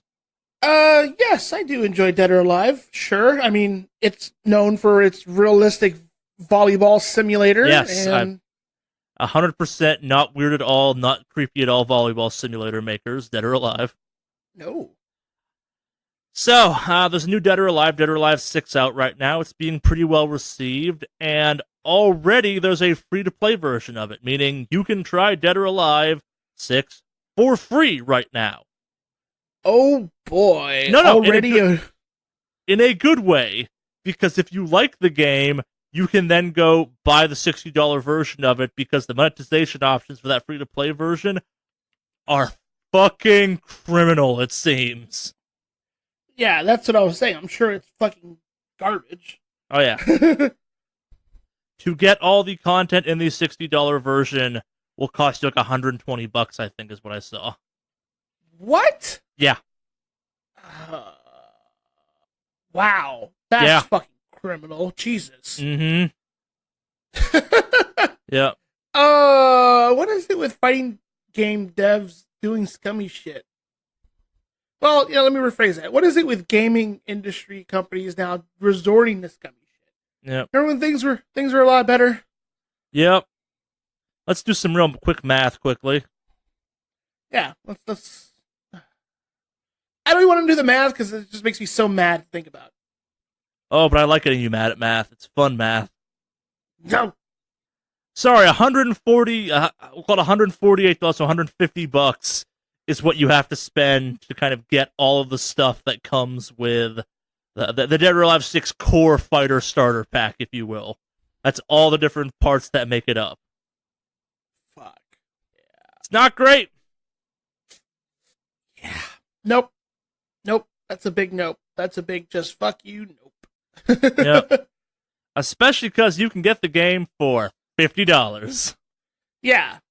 Well, I think it's one of those, hey, just play the free one, but hey, if you really like it, you could buy all this stuff individually, or you could just buy the game. Yeah. Yeah, their goal is to get people to just buy the fucking game. Yeah. Oh no, I genuinely think they want you to get that free one and then not do the math and buy that stuff. Like, remember, this is the company that makes like a shit ton of money every Dead or Alive off increasingly uncomfortable costumes. Mm-hmm. And like, it's not about the sexiness. We're like, we know it's about the fighting, but man, there's a lot of sexiness in this game for no reason because you know it sells. Well, that's always been their thing. Let's be honest. It wasn't always this bad. Dead or Alive has never been this bad. I would agree to disagree, sir. They've always been pretty scantily clad, but they definitely turned it up when they started releasing volleyball games. Yeah, volleyball's kind of a tipping point. I think 3 or 4 was when it started to ramp up. I think it was 4. Like 5 was when it got egregious, where it was like, man, there's a lot of outfits from that volleyball game just in this fighting game now. It historically was not this bad. Yeah. No, it I don't know, gotten though. Worse. I'm not the biggest Dead or Alive fan, so I don't keep track of such things. But speaking of fighting games, Dragon Ball FighterZ's getting another Goku. What? Shocker. We're getting GT Kid Goku. I will say that's weird because didn't they officially say that they're not counting that as canon? I don't know. I don't think they ever said that. I think fans decided that. Super is not canon, but the fighting game is also already not canon, I think. Super is Broly's canon. in it. No, sorry, Super is canon. GT's not canon. But, like, original Broly and Cooler are in the game already, so the game does not give a fuck about being canon. Fair enough. Yeah. Okay. Of all the Gokus to add, shitty Kid Goku was not one I think would ever be one you'd pick. Okay. Fair enough. Why is it not Oh, Super Saiyan 4 Goku? I'm sure they will at some point. No, they don't have Gogeta yet, do they? He's coming. He's coming, that's right. Yeah, so it's a matter of time, which makes sense if they're going to count Gogeta, then yeah. But, okay, so since we're talking GT, did you watch any GT? Are you familiar with GT? I watched a lot of GT. Okay, so if there were any characters in GT other than Kid Goku that you'd want to bring over to Dragon Ball FighterZ? I don't want to bring Kid Goku over. Well, not counting Kid Goku. Sure. If there were any Dragon Ball FighterZ characters you'd want to bring over from Dragon Ball GT, who would it be? Oob. Like, both Super Saiyan 4 Goku and Vegeta, because that, like, as dumb as Super Saiyan 4 is, it looks kind of cool, and it is different, and they do get different moves as a result of it. That weird, like, what was it, baby Vegeta was kind of interesting. I know there was a baby Vegeta? No, he's not a baby, that, like, virus thing, Bobby or whatever it's called, like, it turns Vegeta into this weird, like, cyber demon looking thing. Like, it possesses the entire planet. It's what leads to Super Saiyan 4 Vegeta, because they, like, shoot it with sun rays. GT is dumb. The evil Shenron dragon, like the evil 7-star dragon, whatever it's called. Uh-huh. I don't know, GT was just bad. What about, Super Android 17, was it, right? Sure! Except for the fact that, like, I think Android 17 currently is now more powerful than Super Android 17. Like, you give him a gun, I guess? Yeah. I believe so. Sure, like, that one's fine. It is a character that's better than fucking Kid Goku. Like, it's not even actually Kid Goku, bro.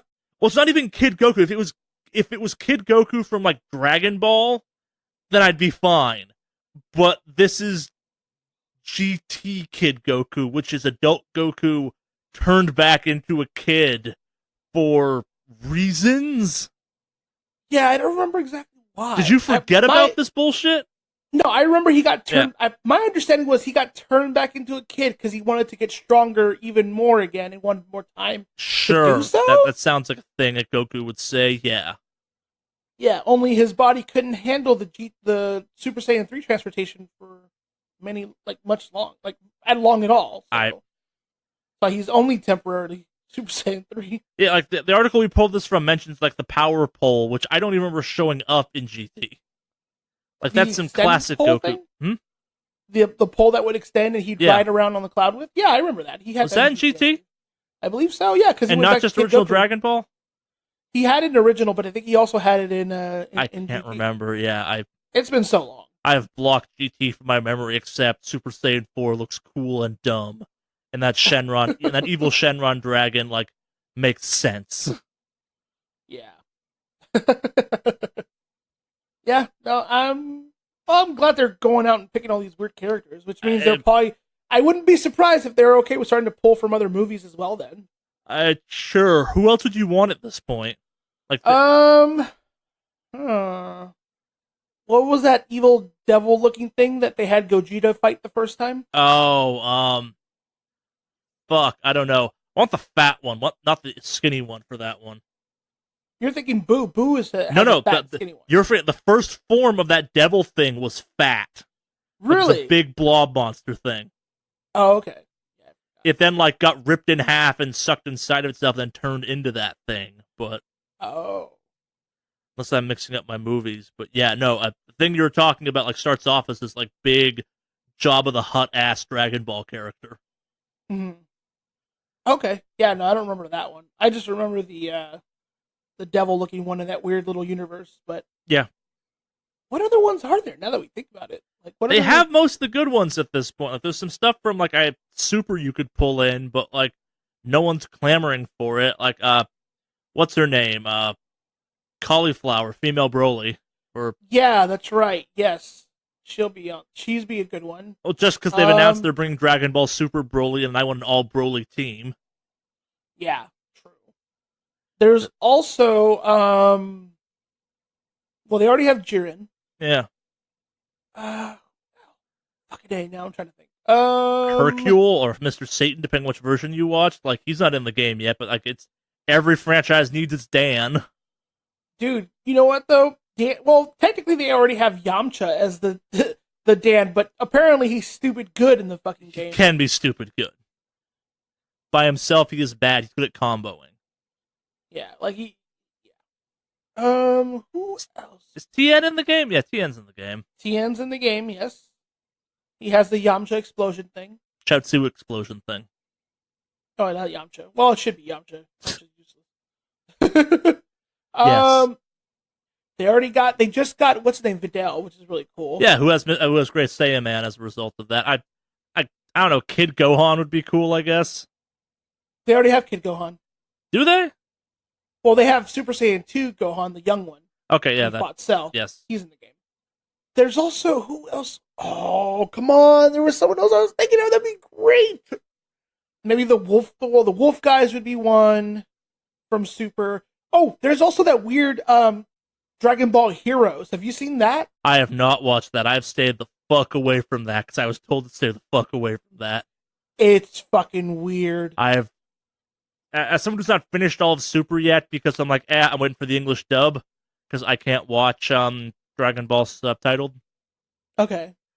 I know it's not the right way to watch that franchise, but like, I'm too used to the American voices for that shit, the English voices for that shit, so it sounds weird when it's not the English voices for me. Yeah, that's one of the few animes that like really does well with the English dubs. Yeah. Who else? Yeah, well, anyway, in Heroes, there's some weird. I've heard. Yeah. Some next level fucking weird. Anyway. Android, you could add like Android, what's it, 15 in the southern Android? Oh yeah. They could add just Dr. Gero. Yeah, actually, like with the imagine if he was like the Shang Tsung of the franchise, where if he could absorb energy attacks and regain health. That'd be a cool mechanic. That would be pretty good. Yeah, I can't think of anything else, and at this point, I'm tired of fishing. Yeah, sure.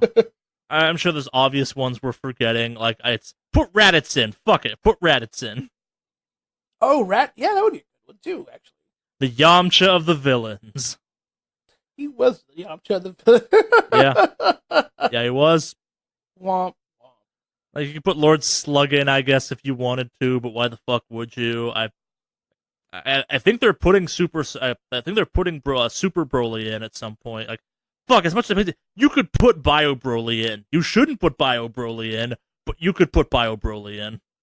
Then you'd have like a weird freak version of the all Broly cast. Yeah. It'd be literally all Broly. Oops, all Broly. Like, you could put in Cyber Cooler, you could put in, yeah. There are so many characters I'd rather see in that game prior to anything from GT that's not Super Saiyan 4, Vegeta, or Goku. Fucking put Bulma in the game before you put that annoying-ass version of Goku. Why? Well, does Bulma have any kind of fighting, though? Like, she can do anything. Have her throw capsules or something. Does Yamcha have any real fighting abilities compared to the rest of them? He like, kind of does. No, he doesn't. When was the last time Yamcha was relevant? Dragon Ball? Yeah. Like, if you want to compare power levels for a second, like, Bulma successfully lives with Vegeta. I think that by default makes her stronger than Yamcha. Is this one of those weirds that's about to become one of those, like, discussions like they had on Mallrats where they talk about Superman can't be with Lois Lane because when he blows his load, he'd literally kill her kind of thing? That's kind of exactly where I'm going. Like, it's... Is that what, yeah, I had a feeling that was like, Bulma has survived having Vegeta's kid, ergo is stronger than Yamcha at this point. Fair enough. The council accepts your submission. Yeah, that's all the proof you need. Like, she has technically done... Like, she has survived battle with Vegeta, which Yamcha has not. Oh, they could add the Angels. Sure. Yeah, I'd like to see them fight. What's his face? Yeah, sure. Can't remember his name. Whatever. You know. Like, they could add almost anyone from the Tournament of Power or that, like, the season 6 versus not season, the Universe 6 versus 7 people. Like, there are other, like, that dumb bear is dumb, but would be a fun character. Fuck it, why not? Like, takes half physical damage and looks dopey. Sure. Yeah. Or the rabbit. The rabbit's a good one we can add. Sure. Or the giant metal dude. You could get weird with it in ways that franchise has proven they're willing to get weird with it. Like, fucking Broly's in the game looking twice as tall as everyone else. Well, he's an absolute unit. Yeah, yes. I'm not saying it's wrong. I'm just saying, like, scale is the thing they will play with in that franchise. Yeah. Put King Kai in the game. Oh, put Pikkon. Who? Not Piccolo. He's from the filler arc between Z and the Buu saga, where, like, Goku enters a Otherworld tournament, and he, like, kind of looks like Piccolo, but doesn't. Okay. He's a cool character. He's got a weird, like, whip move, too. It's neat. Huh. Yeah, there are so many better characters than almost anything from GT. Like, fuck, put Pan in from GT before you put, Kid Goku in. It's never the right Kid Goku. Like, imagine if it was, like, straight up Dragon Ball Goku, where it's, like, him doing Wolfang Fist and shit to piss off Yamcha. Or, like, poking people in the eye. Ooh, Dr. Roshi. Or not Dr. Roshi. Mr. Roshi. Sure. He's not in the game yet. Yeah. Throw him in. Sure, yeah.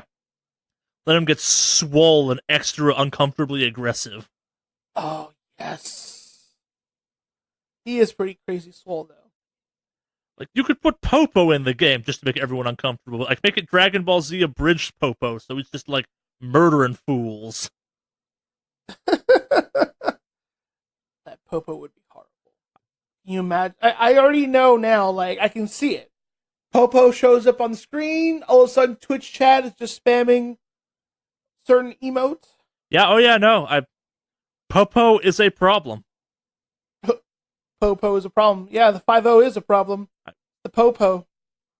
Sure. Get it? Because it's a slang term for the police. You and I go very opposite directions with Mr. Popo. That's not Dragon Ball Z Fighter.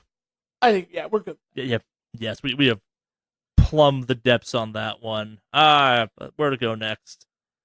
Popo no mo. Oh, god damn it. You can now kind of stream your PC to an Xbox One, sorta. To an Xbox One? Oh, yes. Okay, I get what you're saying. So, I think they're still kind of coming out there and saying how it works. But you can now essentially, if your PC is running, use your Xbox One as a monitor of sorts, then we'll dump it up on the TV for what's on your PC. And it's called the Wireless Display app.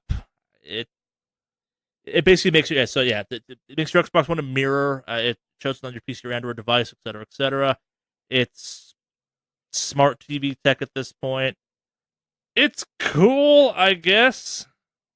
You guess, like, I don't feel the need. I have a PC. I'll just play on my PC. No, so as someone who's thought about buying a Steam Link on multiple occasions, I don't think you can anymore, though. I think you still can because they're still around. Like, this is the answer to the Steam Link, though.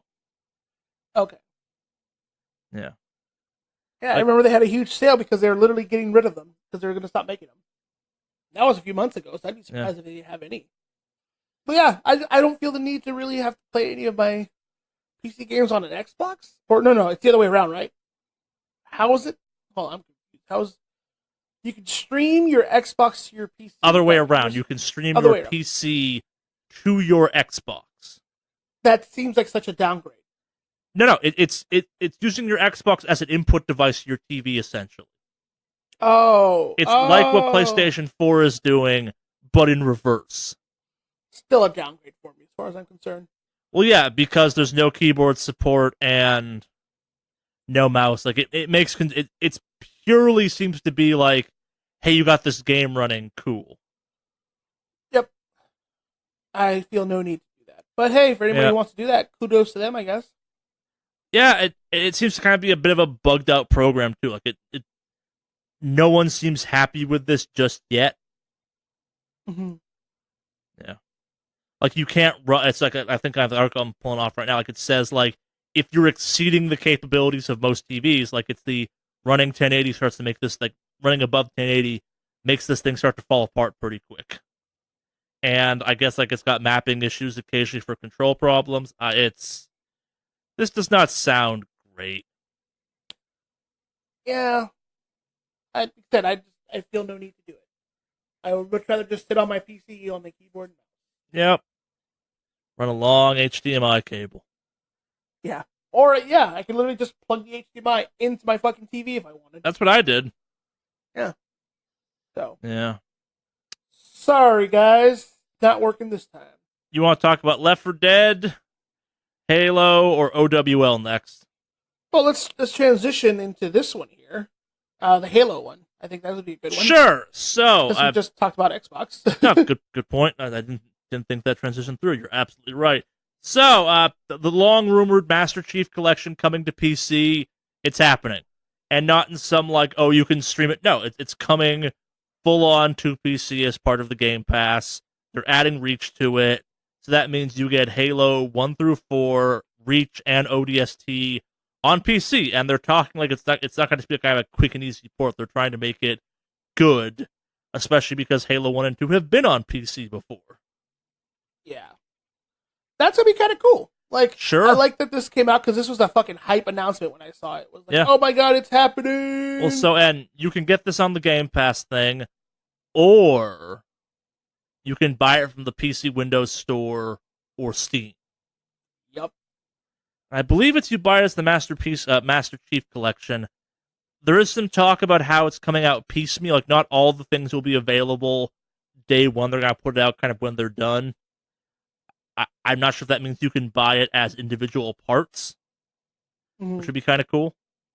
So you're not... I thought it was just the whole collection. I think it is, too. That's the one vagueness that I can't quite figure out from these articles. I believe it's all of them, but at launch, you will not have all of the games. Will get added over time, which happened with the original Master Chief Collection, too, for that matter. Mm-hmm. Well, I mean, I mean, Halo is great, but I don't know Yeah, if I'm excited for another Halo. To be honest, like, it's not a new Halo. well, I mean, bringing those over, so I'm kind of like, sure, I guess, but not really. Like, I don't know. I'm gonna chalk this up to just because we don't care about Halo does not mean a bunch of people aren't super fucking stoked about this. No, absolutely, yeah. This is the kind of things that makes people very happy.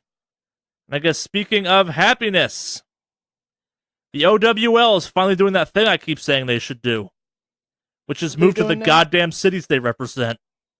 Oh, really? It has been announced that the 2020 season will feature home and away games in the cities the teams are named after. They all have home kind of Oh, bases and stuff. You will play against people close to you regionality wise more frequently. But yeah, we're going real sports now. yeah. You know what's funny? I didn't realize, but this season of the Overwatch League is actually streaming consistently on Disney XD or whatever. I think it did that last one too. I thought they were only doing the big games, if you will, like the finales, but they're doing the weekly seasonals on Disney XD or whatever. Sure. I saw it there because I was scrolling through on my YouTube TV, and I saw it. I was like, oh, okay, that's kind of swell. But yeah, Yeah. that's They're actually kind doing of the exciting. thing I keep saying they should do, which makes me happy because this whole Mm-hmm. overall in LA thing seemed kind of lame. Yeah, it does seem a little weird, but Yeah. so that's pretty cool. Yeah. But last but not least this week, actually, certainly not least, what if I told you they were making a Left 4 Dead 3, Alex?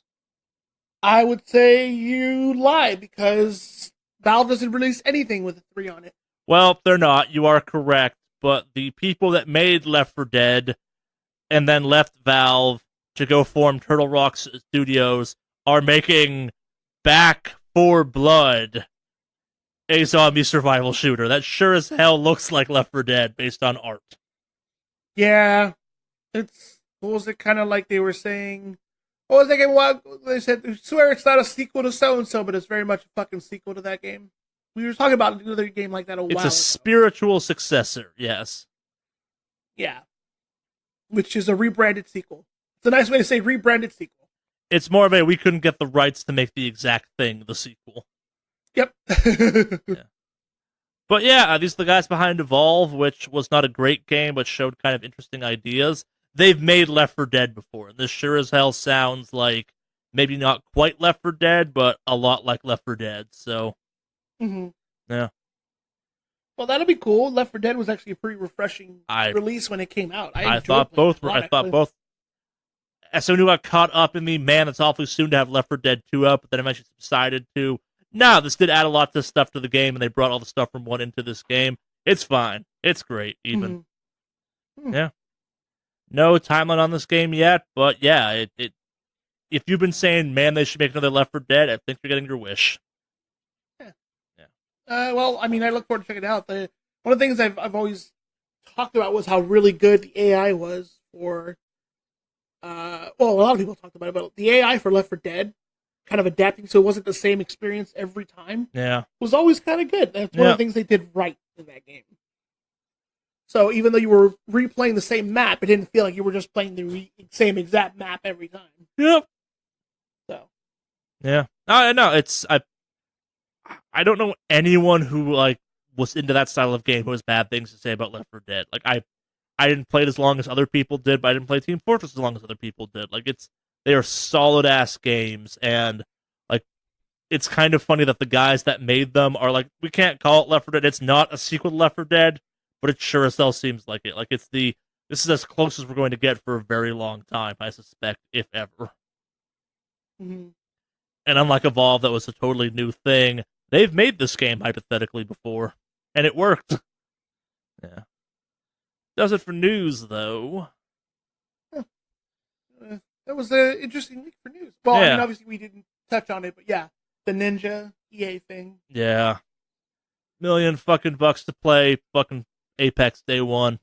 That seems insane. And it's Makes amazing sense. that they're not paying people to push their anthem anywhere near as much.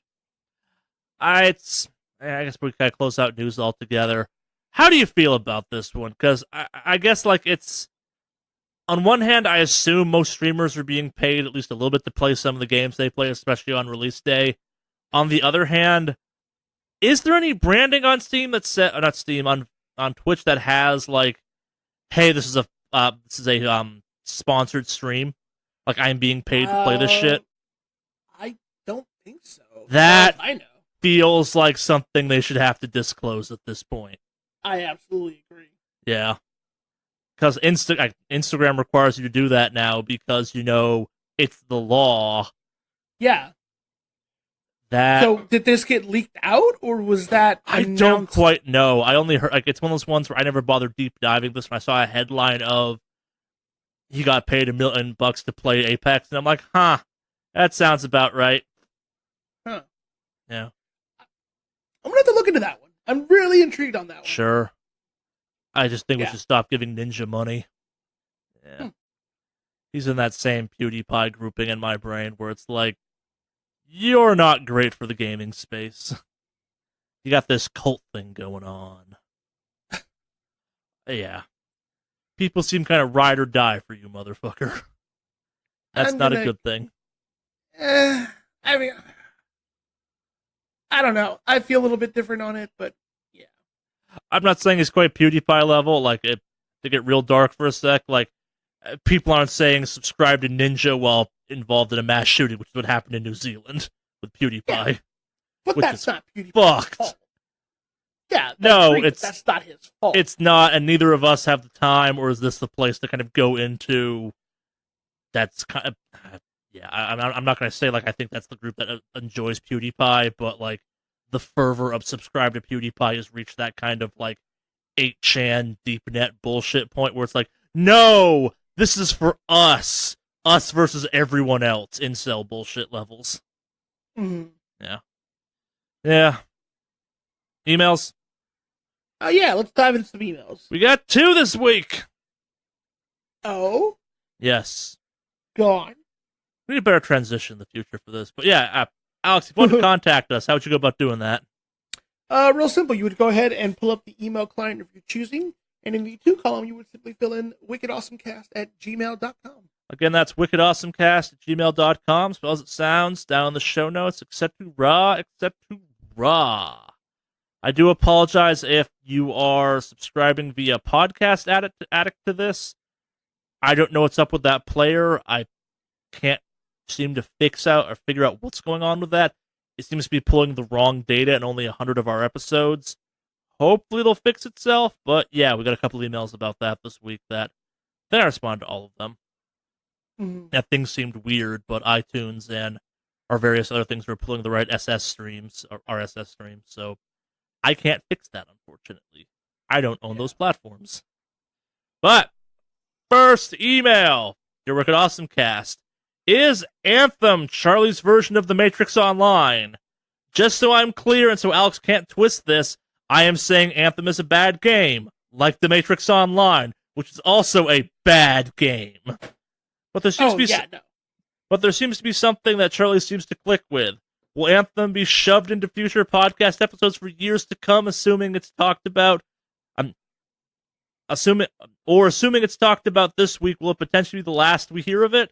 Also, Alex, The Matrix Online is basically Duke Nukem Forever of MMOs. Josh.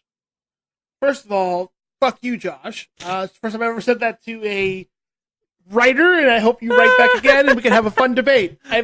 Considering the real Kevin Smith doesn't write in anymore. It's fair. I need a new rival through email. You know what? Here's the thing. Here's the difference. Matrix Online was not put together by some crazy, insane AAA title studio. We kind of knew what we were getting into, and it did not disappoint in the crappiest way. EA is a AAA title publisher with a AAA title company, BioWare, working on it, and it's a shit show. That's the difference. I would say the real difference is I'll move on, unlike you, who still clings to The Matrix Online as a good thing. No, because it's a childhood thing that I clung on to. I played it through like the ending of high school, leading up I wish I had video adulthood. game nostalgia. I really do. Like it. Yeah.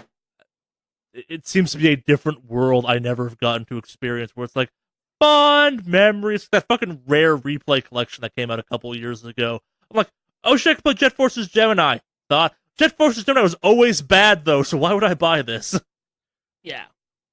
So I have yeah, I'm totally like the thing is I know it's crappy and I openly admit it and I enjoyed it because it was in a way broken as well. Like I knew it. Like I don't sit here denying it on the forums and my version of the Matrix Online is probably actually closer to like Destiny 1.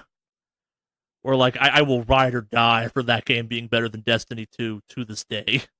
Mm. But I could not tell you why. We talked about this some last week where it's like for what that fuck Borderlands 2 is in the same boat too. I don't think I've played as much of Destiny still as I played of Borderlands 2. Mm.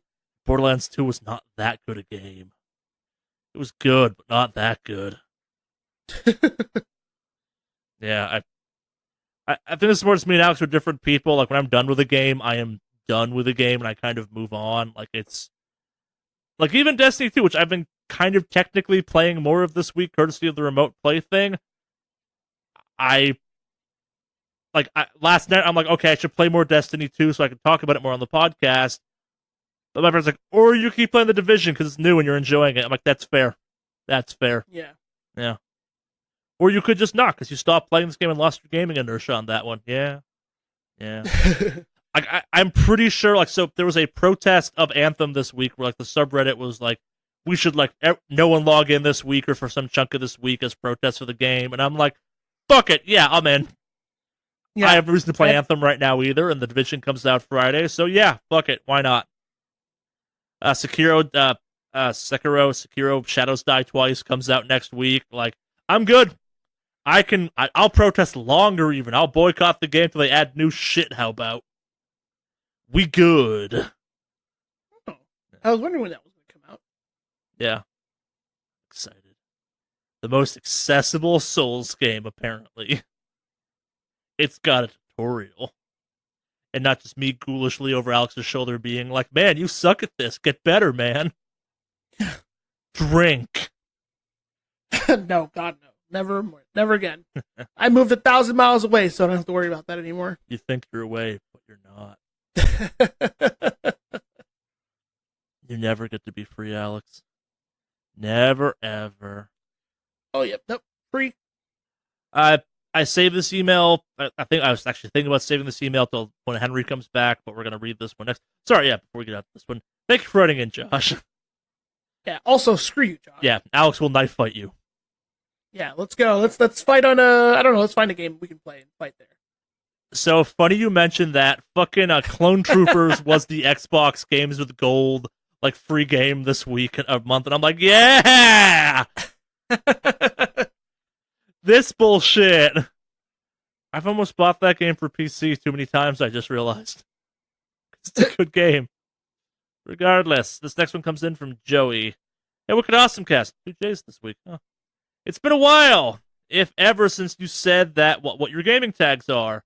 And given the number of multiplayer games that are out now, I suspect some of us might like to try and actually play with you sometime. What are they? Steam, I'm Mordak MORD4K. On Xbox, I'm Mordak MORD4K. On PlayStation, I am MORD4K-96. On the Epic Store, I think I'm also MORD4K-96. I think that's also me on the Ubisoft Store. No, I'm Lord Mordak I'm Lord LOR capital M ORD4K on the Origin. Branding. I am Mave Online on pretty much every fucking thing. Mave Online on Steam, Mave Online on YouTube, Twitch, all that. My Twitter. The only one where it's different is because I have to have numbers is my battle tag, which is Mave1646. Yeah. So, but I even have those published on my Twitch account. So if you go to my Twitch page, you'll see all my gamer tags listed on there that I follow. Yeah. If you see an MORD4K anywhere, it's probably me. Yeah. Like almost without fail. Yep, that's more than 4K. For those of you wondering, more Fuck than you. 4K. Fuck you. The days of elite gamer tags apparently are long behind us. That makes me sad. The era of XX Sniper 69 XX has ended. No, that's still around. Like people like that are still shitty, but Every single one I've seen that nowadays is just a meme account. no, that's that. You're not playing the right games then. They're all on Origin now, at least. Like I've played with a lot of real fucking weird ass names in Anthem. Huh. Although I will say the favorite one I've seen so far was in Division 2, there was someone in my squad that's name was default Xbox gamer tag. So I'm like, damn. All right, default Xbox gamer tag. Let's ride or die. Let's do this. Hopefully answers your question, Joey. Yeah, I accept friend requests for the most part. Feel free to come hang. Those for emails, though, this week. As always, if you want to send email, send it to wickedawesomecast@gmail.com. I know we said that already, but it's worth repeating, I suppose. Anything you want to talk about? We get the hell out of here, Alex. No, other than hopefully we'll have an actual stream of Division 2 at some point. Yeah, Alex will be the one hosting that. Yep. I'll be there shooting stuff in the face. Yeah. Being like, why do you suck at this, Alex? I am actually pretty good at it. You play with a mouse or a controller for that game? Keyboard and mouse. Fuck that. How do you play a third-person game with a keyboard and mouse? Very easy. How? I put my hands on the keyboard and the mouse, and I click the buttons, and things die. This sounds terrible. No, it's great. I'll have to try it. Maybe that makes sniper rifles better. I really hate sniper rifles in that game. Marksman rifles, as they're called. They kick too much. Yeah, they kind of do. Yeah. Yeah. I think that's it for this week. Do you want to close it out? Yeah, I'll close it up. Cue the match.